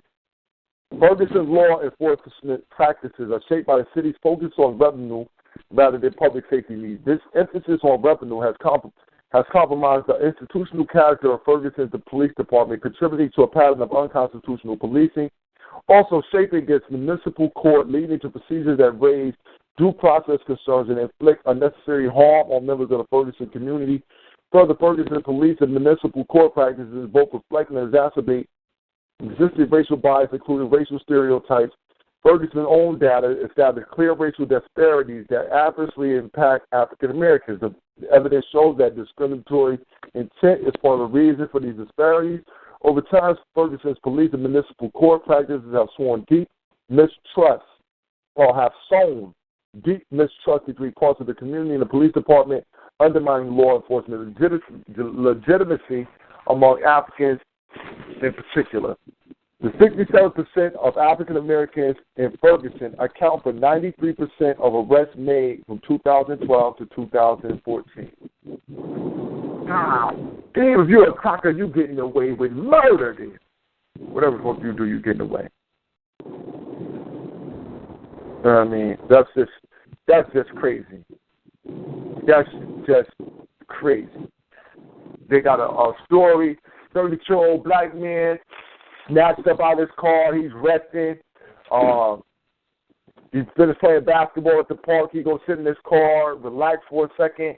Police run up on him, demand his social security number, ID, and then without any cause, the officer accused the man of being a pedophile, referring to the presence of children in the park, ordered the man out of his car for a pat down, even though he had no reason to believe he was armed. The officer also asked him to search the car. The man objected, citing his constitutional rights. In response, the officer arrested the man, pointed a gun at him, charged him with 8 violations of Ferguson Municipal Code. One charge, making a false declaration, was for initially providing the short form of his first name, Mike, instead of Michael. Oh, damn. See, that's what I was talking about, is that they got the little petty-ass shit that they just tack on this shit. You know what I mean? Making a false declaration. Because I said my name was Mike instead of Michael. And the address, which although legitimate, was different from the one on his driver's license. Another charge was for not wearing a seatbelt, even though he was seated in a parked car. The officer also charged the man with having an expired operator's license and with having no operator's license in his possession. The man told us that because of these charges, he lost his job as a contractor with the federal government that he had held for years. Brother lost his damn job. Lost his damn job because he got accused of being a pedophile because he at the park chilling after finished playing basketball. I'm relaxing, but you can't relax here. Another example, we got a black woman who has it's 2000. No, listen, man. Hold up, man. This black woman still got a case going from 2007 because she parked her car illegally once in 2007. Ended up costing her more. Look, we spoke, for example, with an African-American woman who has a still pending case stemming from 2007 when a single occasion she parked her car illegally. She received 2 citations and $151 fine plus fees. The woman who experienced financial difficulty and periods of homelessness over several years was charged with 7 failure to appear offenses for missing court dates or fine payments on parking tickets between 2007 and 2010. For each failure to appear, the court issued an arrest warrant and imposed new fines and fees. From 2007 to 2014, the woman was arrested twice, spent 6 days in jail, paid $550 to the court for the event stemming from this single instance of illegal parking. Court records show that she twice attempted to make partial payments of $25 and $50, but the court returned those payments, refusing to accept anything less than their payment in full. One of those payments was later accepted, but only after the court's letter rejected payments by money order was returned as undeliverable.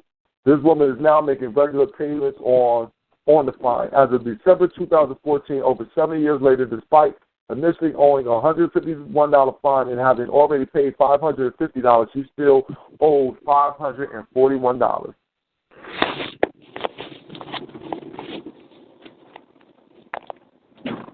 That's what we call cracker shenanigans. That's what we call cracker shenanigans. A single miss, late or partial pay of a fine could mean jail time. Like if you partially pay a fine or something, you end up in jail.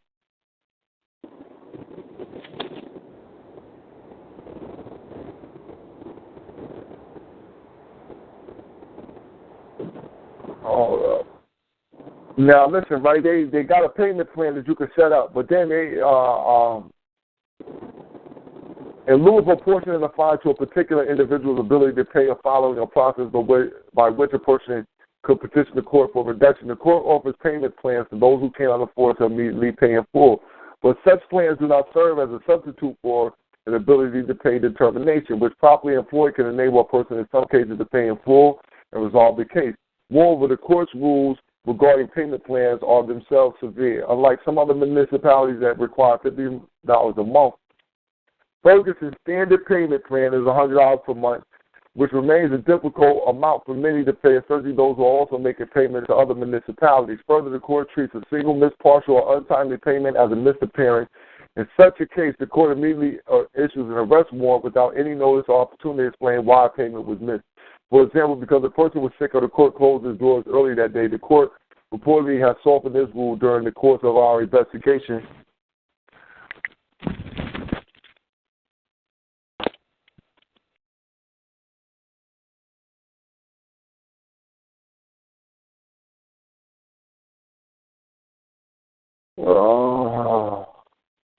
Shit. The court reportedly has softened this rule during the course of our investigation by allowing a person who has missed a payment to go to court to seek leave for not paying a full amount owed. However, even this softened rule provides minimal relief, as making this request requires a person to appear in court the first Wednesday of the month, 11 a.m. If a person missed that session, the court immediately issues an arrest warrant.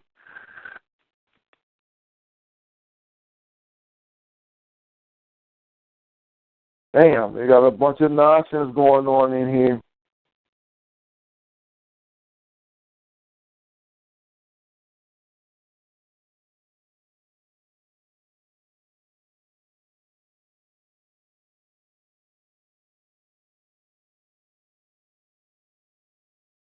Black Power. Anybody want to add on anything? Anybody want to add on anything? And so I'm just going through a couple of highlights inside the report.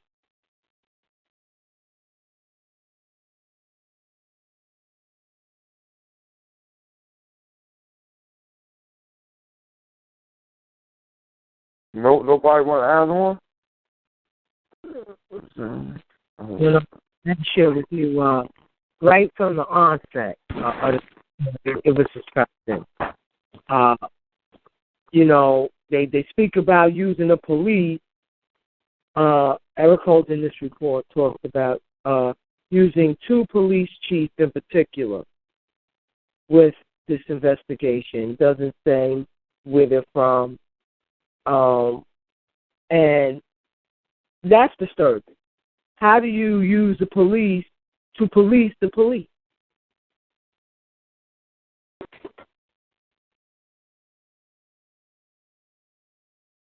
You know, and that's the normal nonsense. That's like internal affairs, regardless of whom or what. Internal affairs ain't nothing but police. Mm-hmm. And to quote, throughout the investigation, we relied on two police chiefs who accompanied us to Ferguson and who themselves interviewed city and police officials, spoke with community members, and reviewed Ferguson Police Department policies and incident reports. Get the fuck out of here. And even with that, this shit is damning. So you can just imagine what the real is that our people endure every day. Mm-hmm.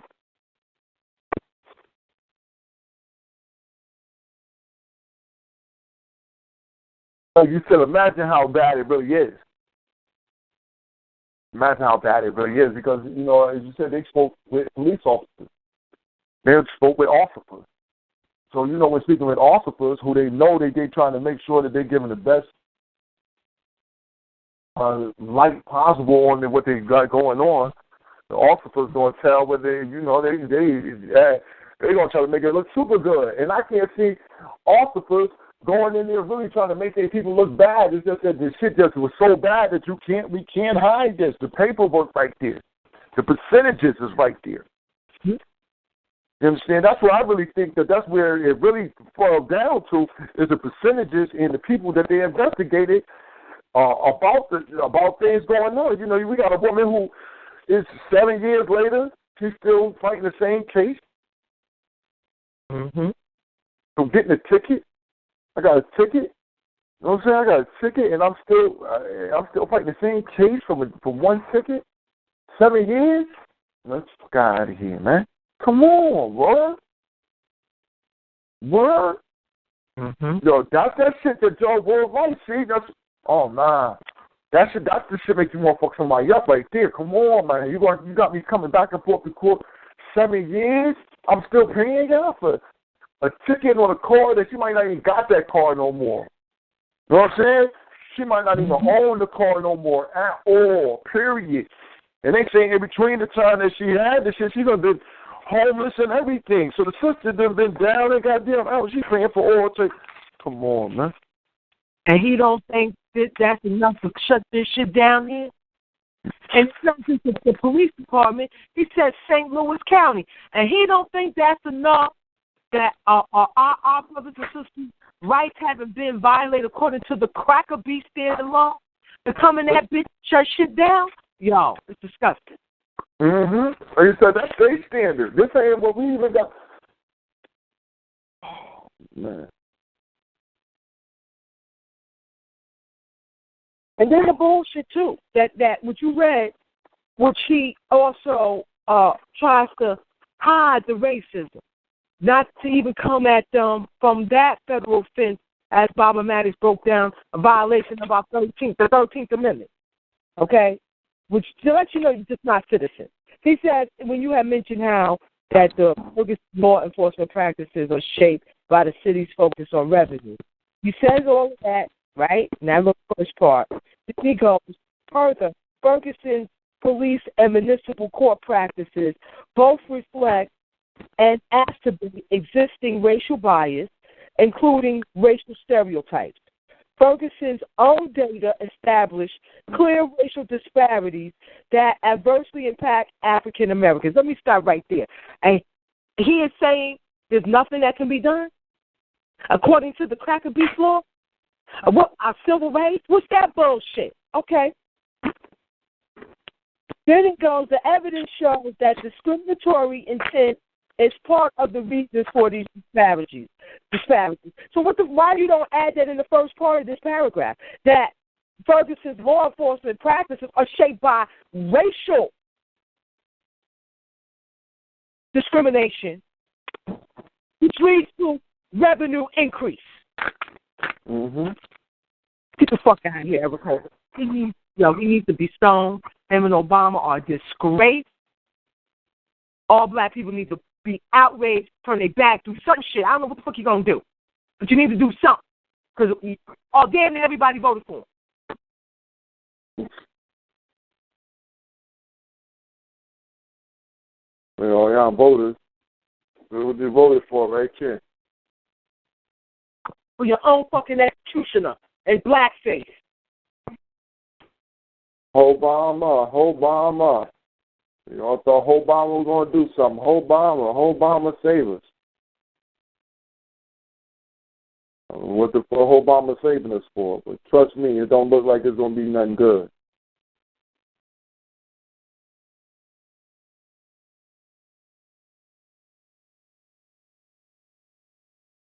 Well,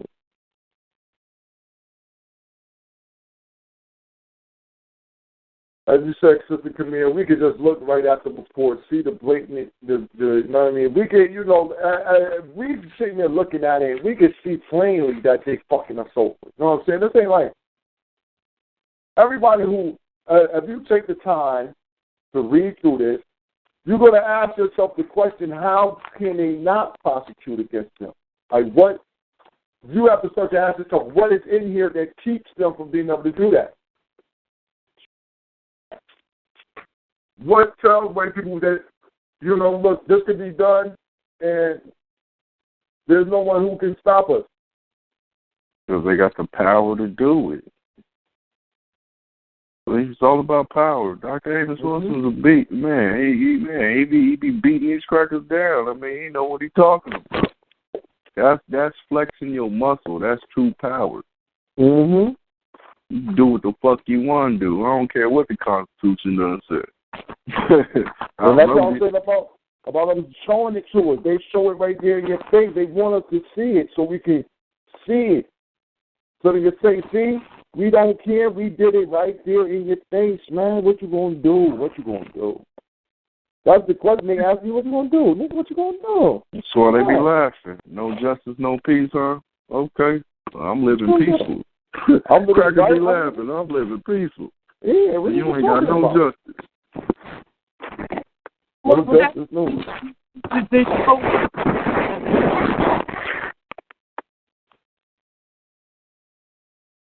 Black Power? They rolled out with the Mormon tanks, and they was like, yeah, that's what I thought.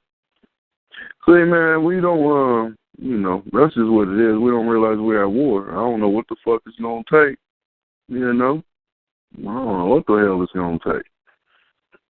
Well, this is giving the people information. The people don't, who know about the goddamn justice, the D.O.J. report? Reverend Al Sharpton talking about it? Are they Sunday pastor talking about it? Hell no. Mm-hmm.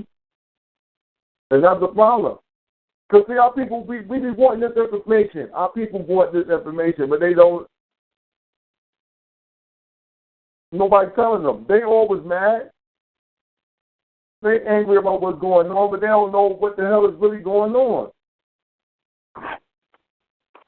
Okay. They just like, yo, I know I'm supposed to be mad about this shit. You know what I'm saying? I know I'm supposed to be mad, but what the fuck am I really mad at? Like, you know what I mean? It's hard to keep a person energy going in that direction when they don't really see nothing in their own self. Like, what is this really about? How is this really affecting me? This goddamn report just put it in your face that, look, this is what it's really about. Racism, white supremacy, nothing more, nothing less. Look, they're telling you that we can do this to you without a problem and we will not prosecute, even if you got a black president in here and a black attorney general. We will not prosecute. And what does that say to you? That you can die here, no problem, easy. Mm-hmm. And get ready for the end of the second Reconstruction period, which this is. Mm-hmm. Your history. Be ready for what's coming. And the beautiful thing about this is that they don't know what's coming their way. They making assumptions. This here is so blatant. It's man. I don't have the words, and the youth in Ferguson really needs this report because they need to see that these so-called elders of faith, of the religions of perversion, lied to you. Okay, every last one of them lied to you. Oh, they came there and lied to you. So they're gonna help. We got to back. We all in the same game. We all in the same game type shit. We all in the same game, ain't we? Damn. I'm pissed off. I dropped my pad and cracked my shit. I didn't mean to say that, but I did. I dropped my fucking Galaxy pad and cracked it.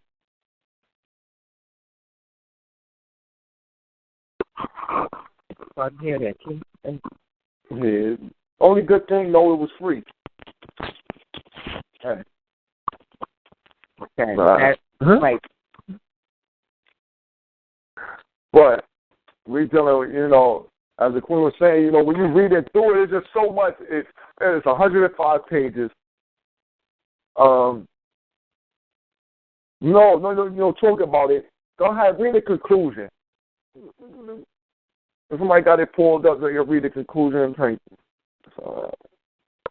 And the shit is schizophrenic because he tries to give the illusion that what is happening to our people, the oppression by the predator racist cracker bee Swan.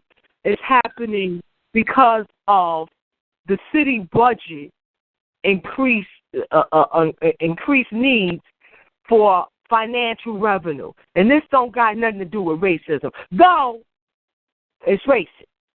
Though it's racist. But all the practices are racist. It ain't got nothing to do with race. It got something to do with our money. And though it only happens to African Americans, majority of the people that feel this, but it has nothing to do with race. Shame on Eric Holder. Shame on the mama that birthed this motherfucking coon ass. I say.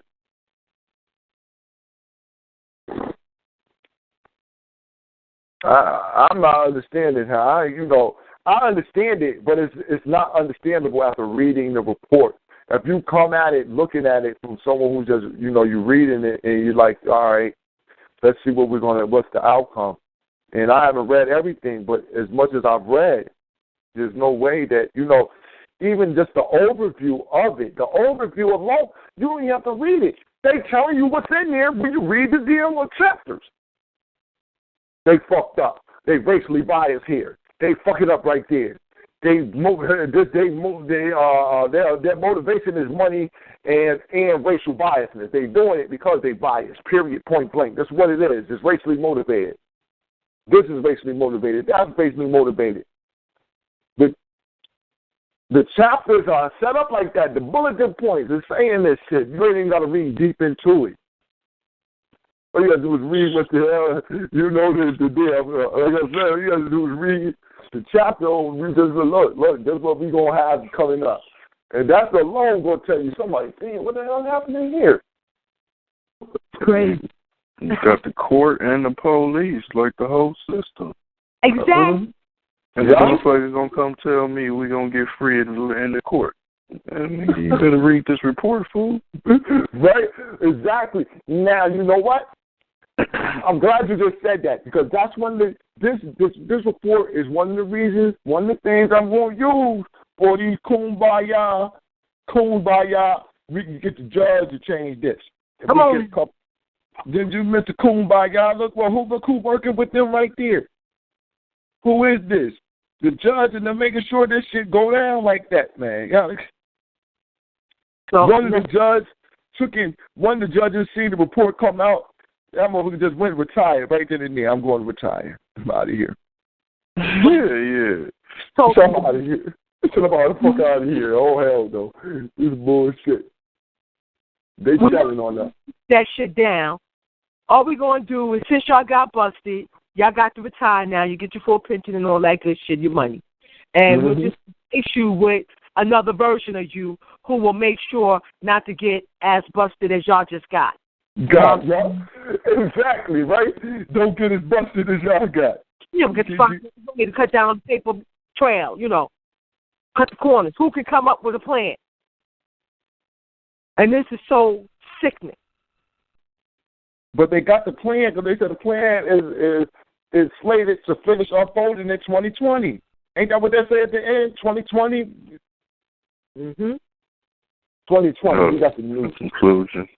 Yeah, in the conclusion, they say the new police plan that they was coming up with. All right, let me read it real quick. Our investigation indicates that Ferguson as a city has the capacity to reform its approach to law enforcement. A small municipal department may offer greater potential for officers to form partnerships and have frequent positive interactions with Ferguson residents, repairing and maintaining police-community relationships. C.E.G. Jim Burrack, putting the local back in local law enforcement in American policing in 2022. Essays of the Future of the Profession, 79 through 83. Deborah R. Cohen McCullough and Deborah L. Spence, EDS, 2012. These reform efforts will be well worth the considerable time and dedication they will require, as they have the potential to make Ferguson safer and more united. Oh, that's 2022. My bad. Mm-hmm. It's still, as I said, though, they got the plan. They said, oh, no, we know how to fix it. Don't worry, though, it ain't going to be fixed to 2022.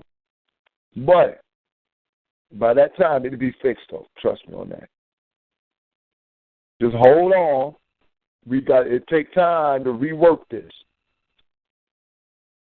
I got that one too. The 2022 essay. Yeah, man, I know they rocking and rolling in there. I know. No, they rocking and rolling on that one. Damn. For this new, I got a report on some currency. I got some money reports, man. The money going funny out here.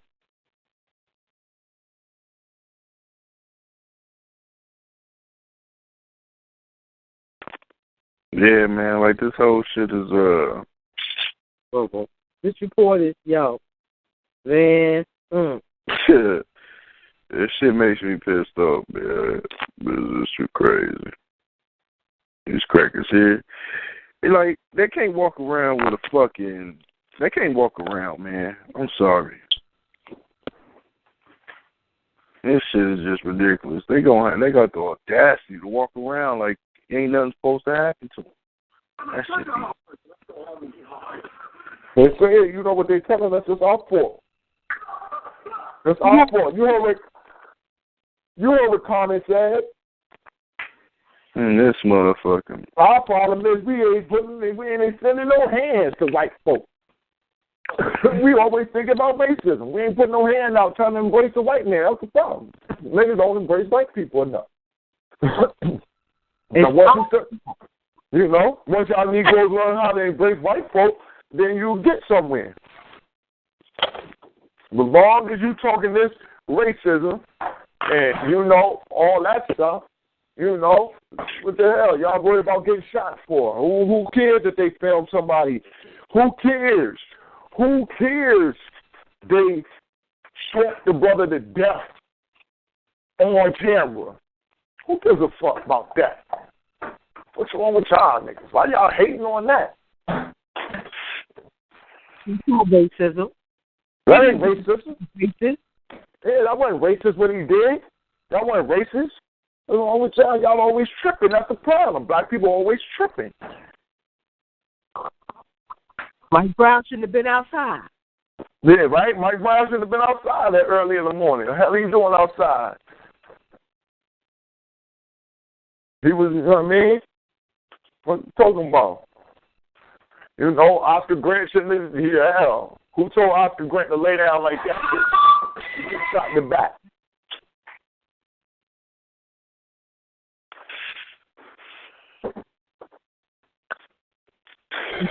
No, it's crazy. This motherfucker got electronic control weapons, you dig?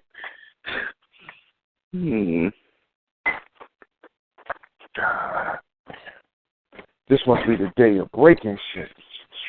It was me, family. Electroshocking and shit.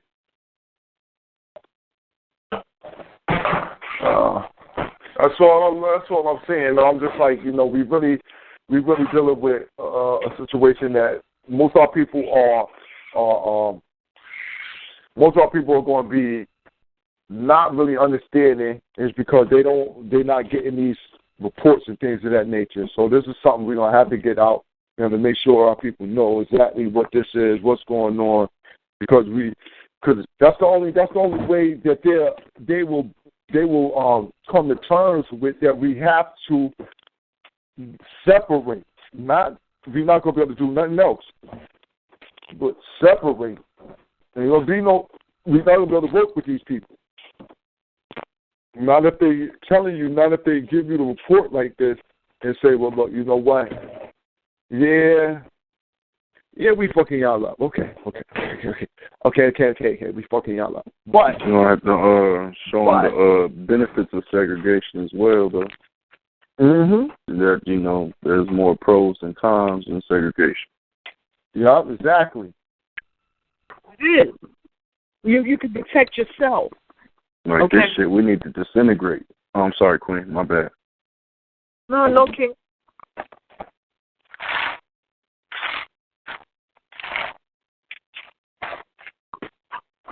Man, y'all both No, I wasn't trying to break your whiz, Queen. I just want to say we need to disintegrate this shit. Okay. And until we disintegrate, we need to work on we need to separate.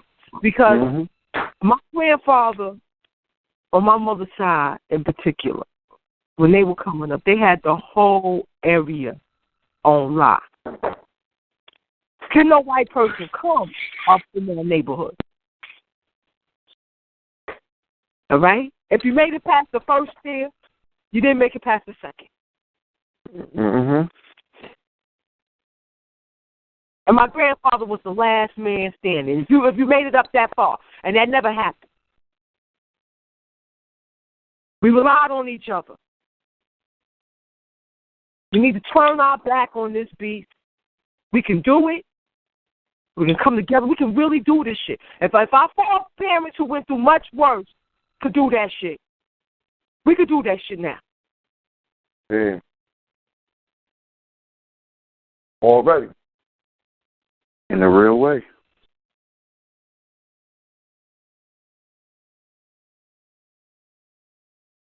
We just got to stop being scared. We're scared to die.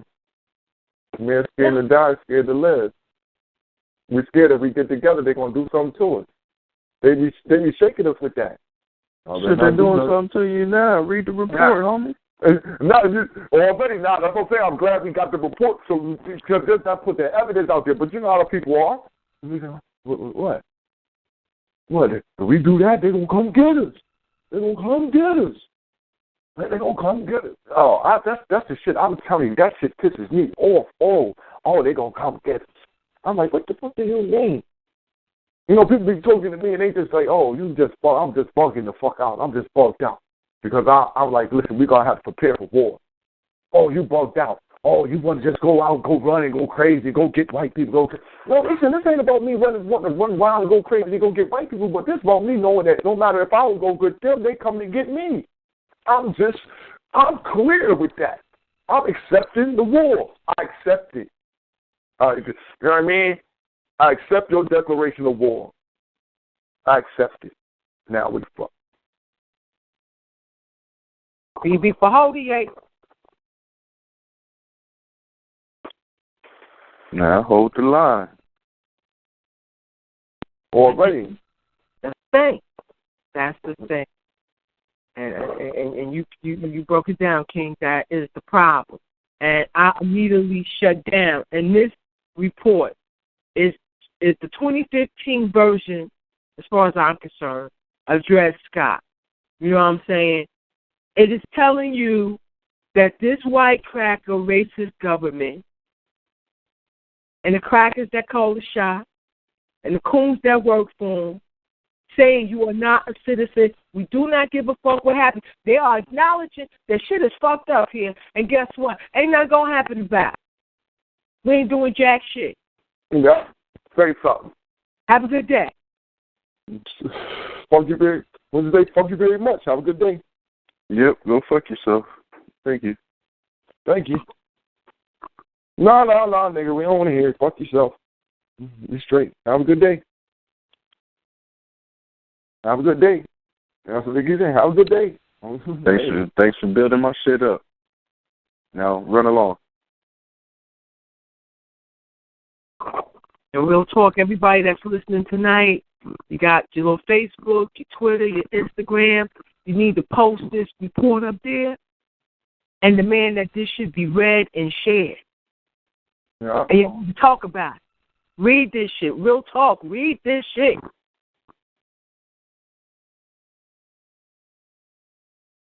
And read in between the lines, like you did with Common's comment. I want to thank the Facebook family who hit my timeline up with the goddamn quote from Common.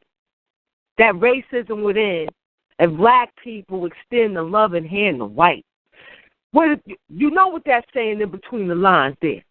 Like the brother broke down early, he told us what it said. It's our fault. Not the shit the white people have done. Not the oppressive fucking white structure we live under and horrific education system we go through. None of that. Not the crooked justice system, tearing families apart. Look, making a sister homeless. Huh? Nah, you gotta forget about that, Queen. What you tripping on? Imagine, make homeless? How many? How many thousand? That's so horrible. Nah, y'all gotta forget about that and just move along. It's 2015. We holding it back. We the reason why it keep going on, because we keep talking about it. It ain't got nothing to do with Oscar Grant getting shot in the back with his motherfucking handcuffs. It ain't got nothing to do with Ayala Jones getting her head blowed off on her couch in her grandmama's house. Ain't got nothing to do with that. Ain't got nothing at all to do with that. What's his young sister name? Keisha, what was this, down here in North Carolina who got killed after her car broke down, she knocked on the white man's door? Or what about the other sisters? What about the other sisters during the hurricane? Do y'all remember Hurricane Sandy? When the sister went and knocked on the white people's door up there in New York, and one of her kids blew away? Two of her kids. Matter of fact, two of her kids blew away. Yeah, we'll let it in. Wouldn't let her in. Two of her kids blew away and died. Right. That's right. But ain't no memorial for her. But see, it's her fault. She didn't extend the loving hand out. She was too emotional, running around, scaring the white folk. Exactly. She knocked on his door too hard. She was too scared of dying out there. And she was just not like the mailman. I'd have let her in. But she not like it was an emergency out there. You got the sister in D.C. who they say was driving her car to go into the White House gate or some shit. Fun shit. Shoot and kill her. How many cracker beasts that made it into the fucking bedroom? You know, the damn kitchen. Yo, Sasha's bedroom door, all kind of shit. Don't even get one bullet in the hand. Huh? And she had a baby. She had a baby outside of the damn perimeter. She got murked. She got murked with the baby in the car after they had stopped it. They knew they was going to murk her. Mm-hmm. And the cracker could jump the fence, take off full speed, run right into the goddamn front doors. It's been about 3 years. 4, 5, 6. Nigga, yo, listen, I'm telling you right now. Listen, look, this real shit. This real shit. I'm president, right? I'm president. I'm top dog. I'm top dog. My house is big enough where it's like 50 plus yards from the fence to the damn front door. You gotta take off and run there. You ain't gonna be able to just walk and get there without nobody seeing you, no shit like that, right? Yo, if I lived there, I'm president. I'm supposed to be top. I'm supposed to be guarded. I'm top dog. Y'all supposed to be taking care of me. A motherfucker run up in my house from that far away. He get past the gate, everybody fired. Everybody who on guard, everybody who working that day is fired. Everybody. I don't give a fuck what you do. Unless your job is to only be in the basement of the house, everybody fired. Every fucking body who had eyes, all of y'all got to go. Your whole shift got to fucking go. You know what I'm saying? It ain't no, and you know what they said? They said the reason why the alarm didn't go off, they had turned the alarm off because the alarm kept going. Alarm going off too much. We turned it off. What? The fuck you mean my alarm going off too much? You turned it off, bitch. That's what it's for. Okay. Every time it go off, you get off your ass, you go check. No, y'all ain't gonna do that. What you trying to get me killed? That's why I made that comment. They gonna blast his ass anyway. You trying to get me killed before I leave the office? Before I leave the office, y'all trying to get me murked before I leave the office? What the hell is going on here? What you thought Sasha was just walking around and some shit? You gonna get her murked? What the hell y'all doing? But a sister with a baby right. is down in her car. But motherfuckers can do cartwheels, backwards flips, all on the front lawn. Motherfuckers don't get a rock thrown at him. Not a shoe, nothing. Not a shoe thrown at him, right? They didn't even throw a shoe at this motherfucker. He got apprehended. He fucked some people up in there. He got in there and kicked some ass. Oh, shit. The white man made it through the door and got to kick some people, kick a couple security guards' asses before he got there. You know, now listen, on top of that, you know why they said they killed that sister, right?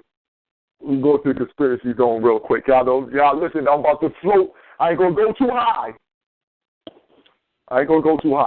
But the word on the street was that woman had a kid by Barack Obama. What the who? That word, the sister was she was from up here in Connecticut. Up here in Connecticut. That's right. You know what I'm saying? The word is she had got pregnant, and that kid was Barack Obama. And she was down there on some. She wasn't no like retarded, crazy. No, this is a nurse. This is upstanding like woman. This ain't no. She wasn't like bipolar and all no medicine, none of that shit, none of that crazy shit. You know how they automatically say, well, if she was taking this, she was taking that, and so you know she was off. None of that. Yeah, none of no problem.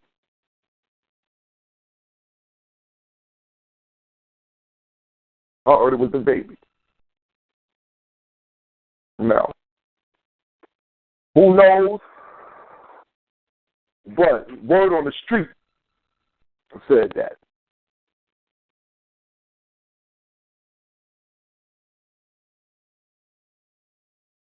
And sometimes word on the street better than any word that you can get.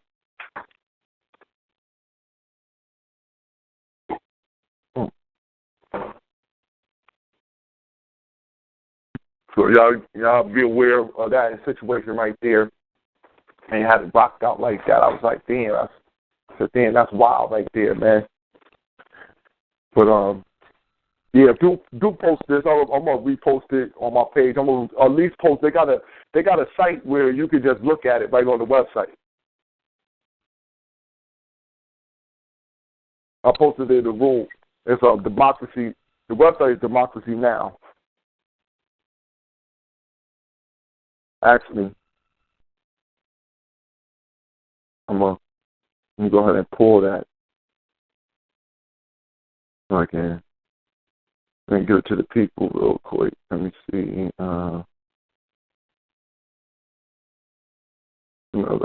Let's spread the word. Let me look in here. Democracy Now. Let me pull that. Copy that. Post that real quick.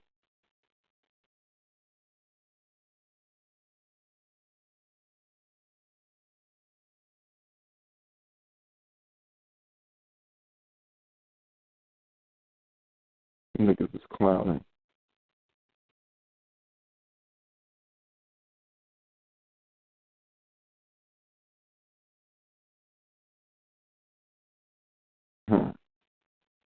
Niggas is clowning right now. Don't clown now. And so I just posted that on my page right there. But yeah, that should be something that everybody should be looking at. I'm gonna pass that out to my young boys. Have them look at that, man. Check this out. Also, in the next couple of days, I got a sister who I'm gonna bring on. Sister for the community here in New Haven. Sister by the name of Barbara Fair. And, you know, she grew up in New Haven and she does a lot of work in the community, you know what I mean? You get slapped up by the police and shit like that, Barbara Fair will be on your side and talk shit to them police. She's gonna be down there. Trust that. She's gonna be in their face with a bullhorn, all type of shit. So she's somebody who can, you know, at the least she has a care for the people. I'm not saying she always go about it the right way, but we have to commend our people for going about it any way that they know how. She's willing to stand face to face with the beast. I've done some protesting with her. I don't tell no. I've walked with her. I've known her long enough that I walked with her. I've been in the chair for a little while. I walked with her and rolled with her. You know what I mean? A couple of times. She definitely she's for her people, her black people. She understands the context of what she's dealing with. She works with Lago, you know what I mean? She worked with white people as need be. You feel me? We live in a little town, so sometimes she can't get quite proper support, but she always hates white people support. She always tell her, look, man, I want black people out here to support us. I don't want white people out here to support us more than us. But because she understands the political system here in Connecticut, she's willing to play in that game. She's willing to play it how she got to play in that game. Me, I thought about playing it, but I decided other than. It's just it's a game that I don't wish to play in. Can I do the political gerrymandering? But I plan on having the sister come in. She just been on the forefront. She just was in the, she got an article written up about her. I'm going to post that in the newspaper. White people hating on her. That's why I got to definitely bring her in. I got to bring her in. It's not that no black people love it. Black people love it. When white people hate you, black people, we've got to love them. We got to, anytime we got black people out there who doing something and white people start to really hating them, always saying, you're always race baiting and stuff like that. You always in the police, something like that, you know what I mean? And you know them people, man, give them some kudos. Give them some kudos. Well, like, because she ain't getting paid for what she do. She's just doing it because that's what she do. So, we got to send that love out to our people who just get out there just because that's all they know how to do, and they got a love for our people, so that's why they're doing it. She grew up in the generation right before. See my mother in the generation, a little younger than my mother, but she up there. She in that close to 60 generation. That 60 generation, that 60-year-old generation, a little different than all. She shouldn't. She should want to go to war, but she shouldn't be thinking about that right now. She older, she got grandbabies and stuff like that, so she should be. That's her fight right now. Her fight is the political type of fight, trying to make sure that we can build a political system, showing them that, look, man, we ain't got to stand for this. So that, look at me, I'm a woman, I'm here, I ain't standing for it. So bring the hearts of the young men together. We want to be together to protect mom. So we ain't going to let nothing happen to her. She out here talking shit, that we going to be out here at least protecting her. Even if we don't agree. Even if we don't agree. Because as long as she don't agree with you, we good. She ain't right. She don't, you don't want us to fuck. You don't fuck with Jesus either? Okay, we good. That's how. We good. We good. You ain't trying to tell us to go to church to get this right? We ain't got to go to church to get this right? No? Okay. Most of our people believe in some type of God. Most of them, they with God. They Christianized. They might not go to church. They be Christianized, but they don't be. We don't mess with that. Unless they don't mess with the pastor, they don't want you to go in there. They not, don't proselytize me. She ain't doing no proselytizing with what she's doing. She ain't saying the Lord making her do it and Jesus got her doing it and none of that. So I'm going to bring her on there.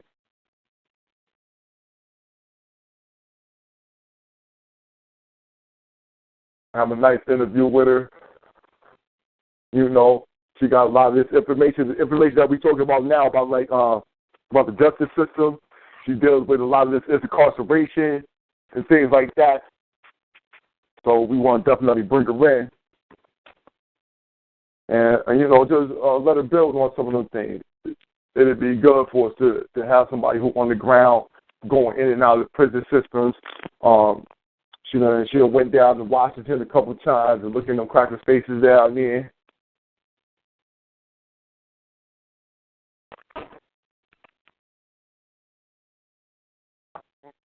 So I respect that.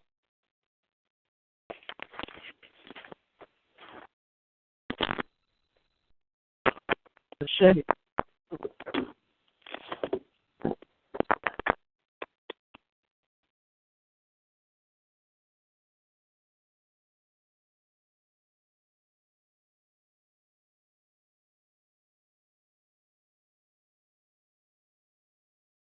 So let me see what else we got to drop. Let me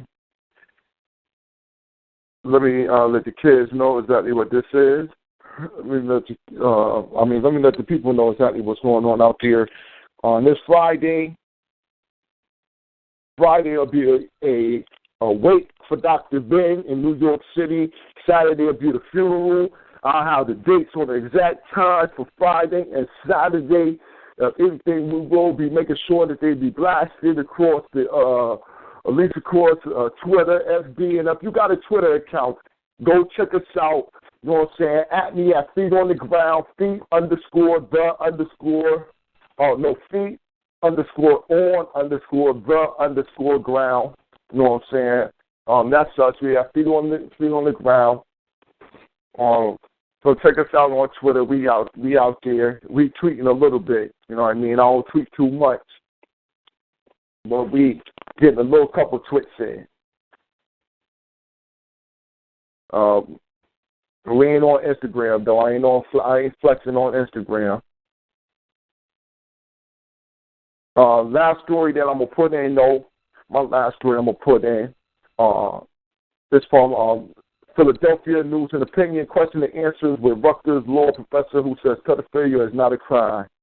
Margot Kaplan is not very popular today in the Monday edition of the New York Times. The Rutgers Camden law professor at NYU and Harvard graduate takes to the op-ed pages to argue that we've got it all wrong when it comes to pedophilia. She writes that pedophiles don't necessarily turn out to be child molesters, that pedophilia is not a choice. A pedophile might be born that way. We reached her in her office at Camden to discuss. You really lit it up. On the comment section on the op-ed, yes, but I have to be honest. I'm getting more emails for support than I ever expected. I'm shocked. I expected to get about 95% negative emails, but I've gotten so many positive ones. The online comments, though, are pretty uniformly negative, and a lot of people haven't even read the article. I know you're paying. Who are you getting these positive emails from? A lot of people I don't even know. There's a former prosecutor, a judge, and nurse, individuals with family members who have pedophilia. What? Who have pedophilia? Oh, that's right. It is a disease. All right. I'm forgetting for a second. All right. How much of the population has pedophilia? We're not entirely sure, but the estimates are around 1% of the male population. Those in the female population are assumed to be much smaller. As far as the number of people with pedophilia who do sex offend, who do not, there are a lot of assumptions but very little data because we have very little treatment, very little information. Why is that? There's so much stigma. There's very little reason to come forth and identify as a pedophile. There are no large-scale studies, no large treatment. I contacted the National Institute of Health, and they don't spend any money on pedophilia. But you are basically saying, hey, let's take it easy on pedophiles. Well, but I'm not saying that about sex offenders. I say that they remain responsible for their conduct. We need to treat pedophiles before they offend. People who see the word pedophile and think sex offended. People choose to sex offend children. They do not choose to be pedophiles. Oh, you fucking cave people. All right. Oh, man. See, that's why death row crackers, man. I mean, that's just real shit. They got retarded genetics, brother. Listen to this fucking shit, rejects. Man. That's what listen these to this man. Shit, man. Why don't you really tell us what pedophilia really? Why don't you tell us what pedophilia really is? A person with the intense and recurrent sexual attraction to prepubescent children who have not yet entered into the form of puberty. And according to the DSM Diagnostic and Statistical Manual of Mental Disorders, It constitutes a mental disorder when you act on it, but not just that. It also constitutes a mental disorder if it causes marked distress or interpersonal difficulty. As you can imagine, pedophilia will cause this.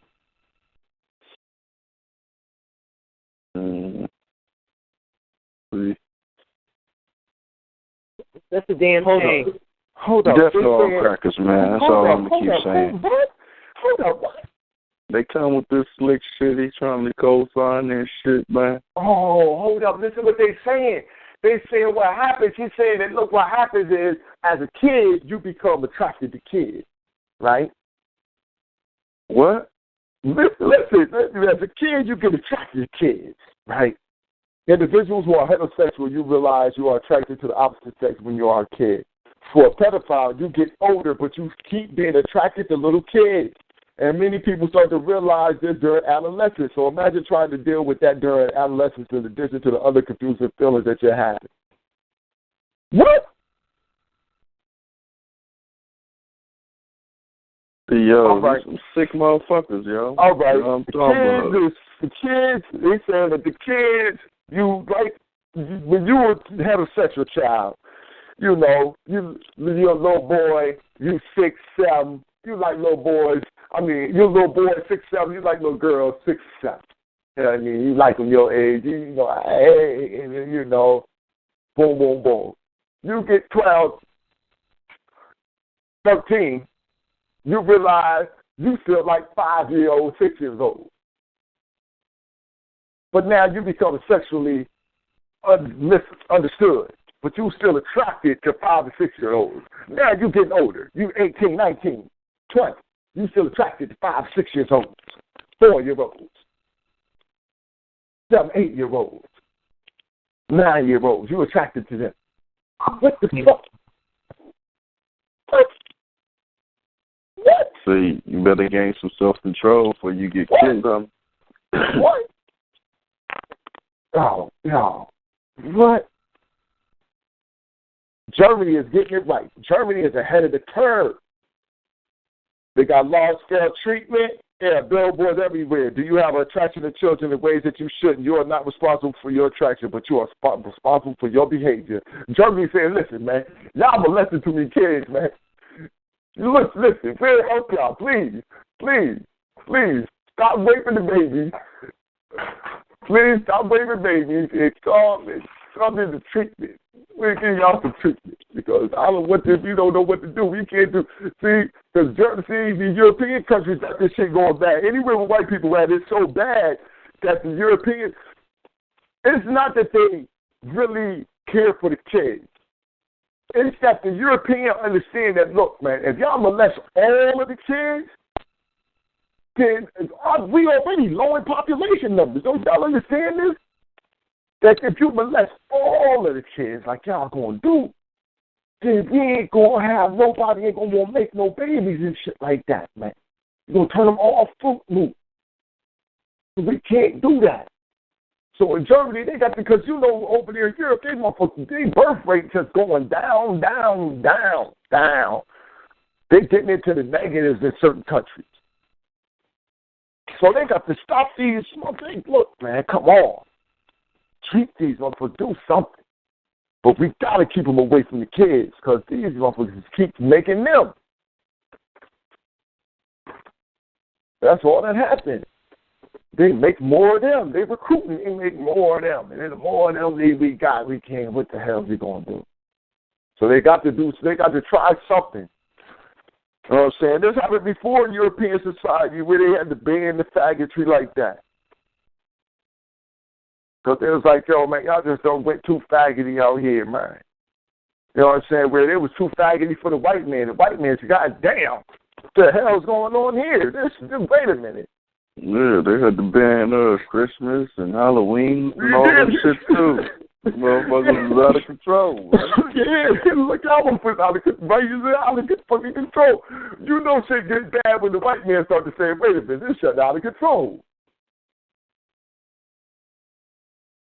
And I see they're using the other argument, or the argument of the homosexuals, which is one and the same to me. It's all the cracker beast, perverted, that you're born a pedophile now. That's what Yeah. You're born a pedophile. You're born a pedophile. Because, see, it's natural how it happened. It's just something happened to you.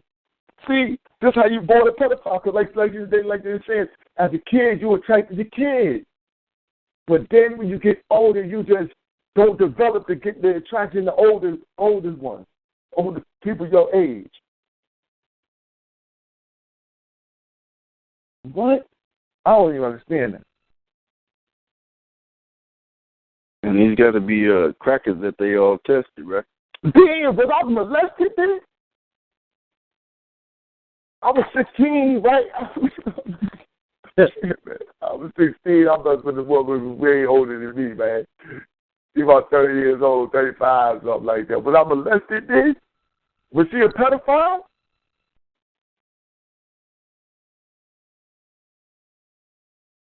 Well, she got stuck at the 15, 16. I don't know. Well, I don't think I looked 16. I definitely don't think I looked 16. What the fuck? See, this shit don't make no sense to me, man.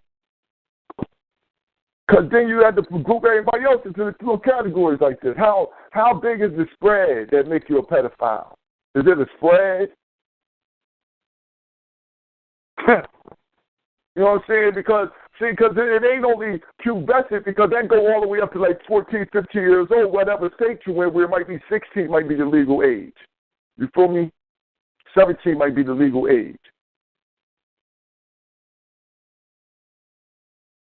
But they ain't grouping it as pedophilia. They ain't calling it look in the DSM book.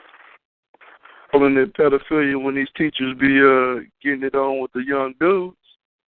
You know, all these cracker bees get caught having sex with the high school. Yeah, they just call it like it's just be a sexual offense, right? They just be like, it's a sexual offense, no statutory, none of that shit. Just I'm about to check some cases out again. I'm about to check some cases out again because I just seen one where white woman got caught with a 13-year-old. Well, yeah, they. White woman be off the other side. Yo, man, I'm telling you, the white woman be off the other side. I don't know what the hell the white man that old doing, but this goddamn woman is crazy. She's fucking off the chain. Yo, man, she lay with flipper and horses, yo. You can't compete with that, man. Yo, man, he can't control her, man. She's outrageous. He can't control her. Control, man. Yo, cause listen, right now I know men being there like that, but yo, it seems like the white woman is raping the goddamn child every week. We got another white woman raping somebody's kid, man. The white woman. That's what they do. Every week they taking up. Yo, I seen the white woman. She letting them run trains on her. She bringing 5, 6 of them at her house at a time, getting them all drunk and high. Making videos and shit. Yes, just going off the Beelzebubs, off the Beelzebubs. I'm like, do they watch the news? That's what I be asking myself. Do y'all watch the news? Don't y'all see them other teachers getting caught for that? What makes y'all think that y'all ain't gonna get caught? And yet they're supposed to be the standard that we judge ourselves by. I mean, the cracker bitch will sleep with an animal. You know, look, I mean, of course she will rape a baby. Of course. Come on now. Terrorize the baby, terrorize the animal. God damn. It makes you feel bad for the animals. Damn, what the hell is going on? What about the animals? What you doing? I seen it when they had to kill the animals, man. They raped the dog so bad, raped the dog so much. Now the dog raped the white woman so much, they got to kill the dog because the animal can't be around people no more because they chose it. But, yo, it's just crazy. But we just see their molested nature. You know what I'm saying? They just around just doing anything to everybody, and they can pull this. They can pull this shit where this is a, you know what I'm saying? It's a lawyer talking this crazy nonsense from Harvard. Does he do it too? No, it's a woman. It's a woman. Because they do it too. It's a woman.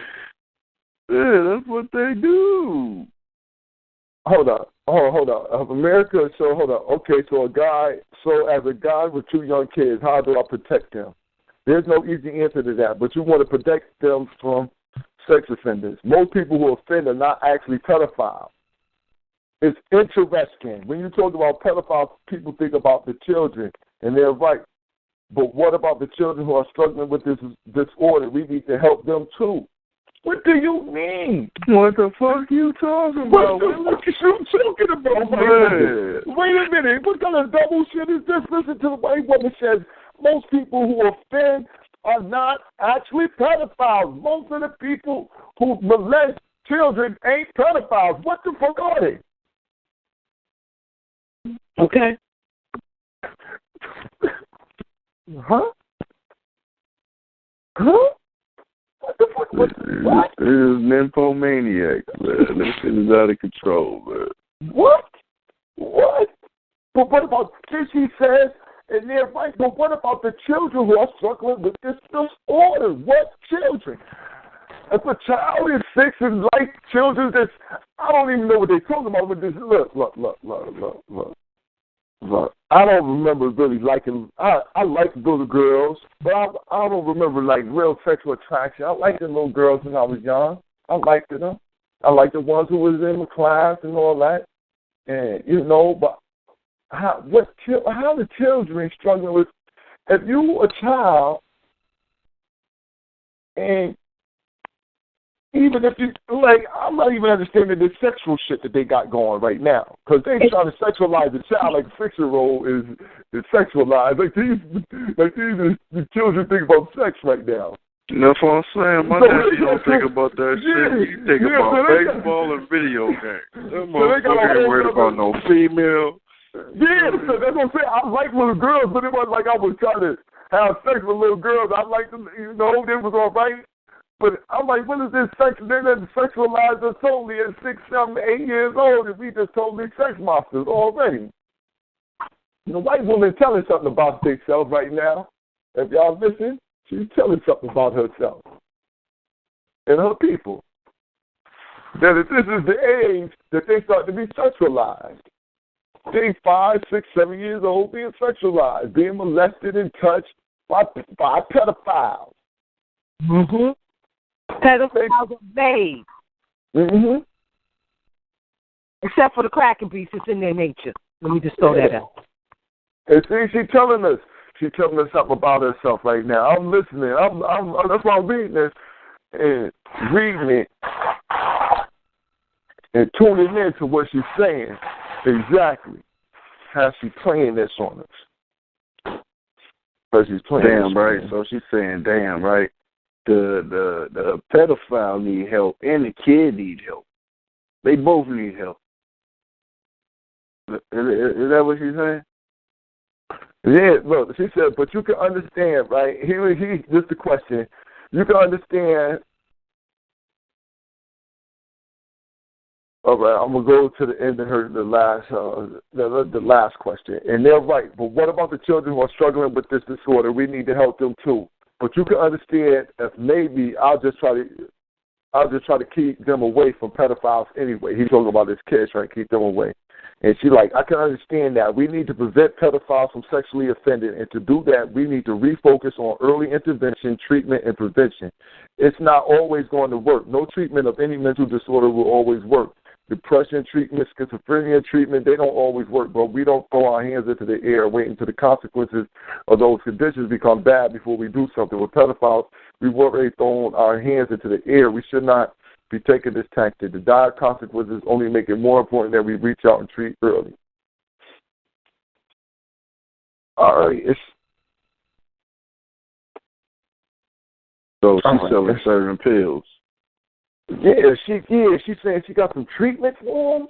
I guess that's what she's saying. That's what it sounds like she's trying to get to.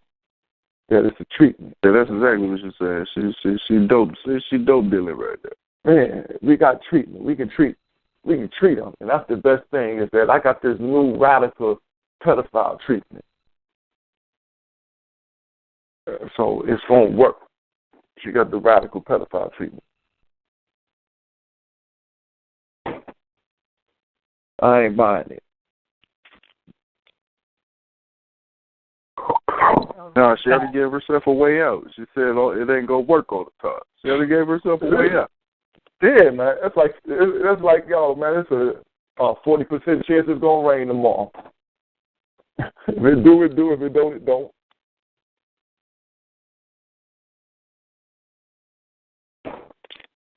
So we see as we end our journey tonight on this Tuesday, dealing with news and that Ferguson Justice Report, dealing with this Tamahoo, you know what I mean, and the pedophilic nature of them. Also, check out the Carter Commission. Check that out. It was a report on racism.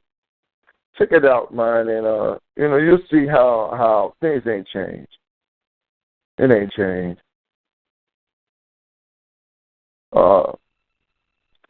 They got also, if you want to get, you get the Department of Justice also put a report out on Philadelphia. They got a justice report on Philadelphia,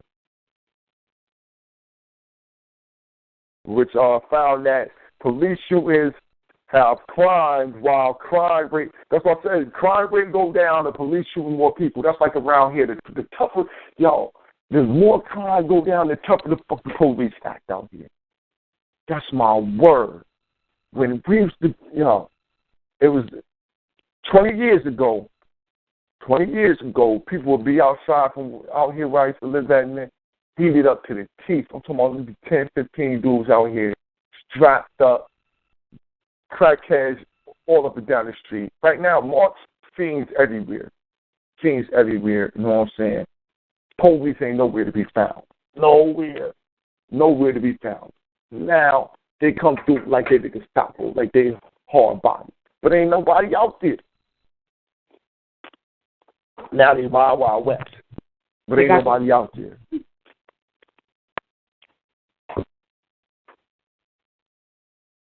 They got the brothers locked up. That's what everybody out there, Brother Bourne. Mm-hmm. You're right about that. My attention around my way. That you see more sloppy poppy than you do brothers in black neighborhoods. And that's because these brothers, young, not so young, all locked up, whether it's in the county or upstate. Yeah. You were telling the truth about that, too. They keep them locked up.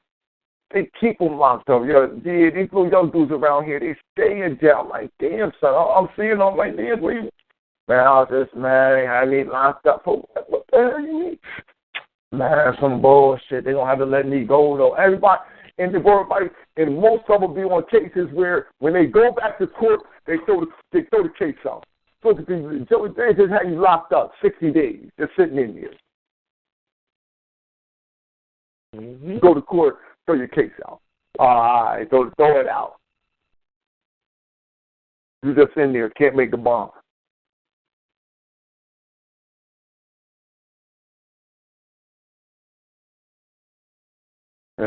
That's what they do to us. We always, but that's all over. That's all, it's all over. They pushing that right there to keep everybody locked down. Well, keep your head up, stay straight. You know how we do. Whoa. Hold up. Let me see here.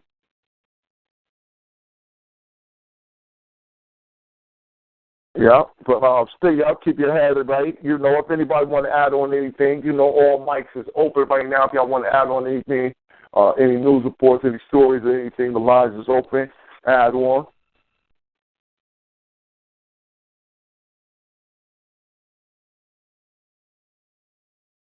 All right. Well, I'd like to thank everybody for coming out. This thing, your brother Bourne, my sister Camille, Brother Little holding down the front line for the family and feet on the ground. We do think Thursday was coming up, dealing with, we're going to see if we can get the Queen to come in Thursday Y'all have to notice by tomorrow, but we want to see if we can get her in. And you know what it is. It'll be Think Tank Thursday. What we do want to do, though, is let the people know is that we're going to be doing a study group for the special select few. So y'all come through, hit my Gmail up, blackpowerblock@gmail.com. Hit me up with your Gmail address. And, after a little bit of vetting, you might be able to get into the study group, too. This is only for the select few. We don't have time to be playing around. We can play with each other. We don't need extra reindeer. And Rudolph, you can't come play. You can't come drive our sleigh tonight. So, with that being shout out to the Texas family too, the Dallas family. You feel me? Black Power. Word up. Yeah, definitely. Shout out to our family out there in Texas, out there in Dallas at DFW. Queen. And her king got a name Black Cloud. Black Power. Black Power, definitely. Shit. We used to stop around down there in Grand Prairie and Arlington a little while back. You know what I mean? Have fun. Dallas is a nice place to visit. Watch out for them essays, though. They out there looking like essays. But with that being said, we like to go out like we came in, but we want to double it up tonight. And that's praise Nat Turner and Harriet Tubman, glory to Garvey and Ida B. Wells, and long live the spirit of Dr. Khalid Abdul Muhammad and Sister Fannie Lou Hamer. Before that, in the trunk. House nigga too. Oh man, I knew this was gonna happen. It always happens, Brother Little.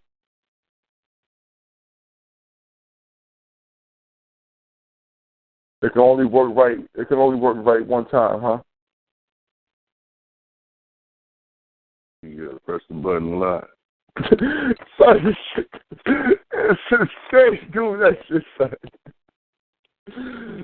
I'll be in there to alarm me right out, though. But a beautiful year, Shelly.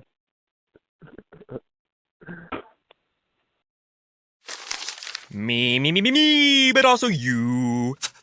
The Pharaoh fast forwards his favorite foreign film, Powder Donut. Okay, what's my line? The only line I see here on the script is get options based on your budget with the Name Your Price tool from Progressive. Oh man, that's a tongue twister, huh? I'm sorry, I'm gonna need a few more minutes. Bulbous Walrus, the Bulbous Walrus. The Name Your Price tool, only from Progressive. The owl ran afoul of the comatose coxswain. Progressive Casualty Insurance Company and affiliates. Price and coverage match limited by state law.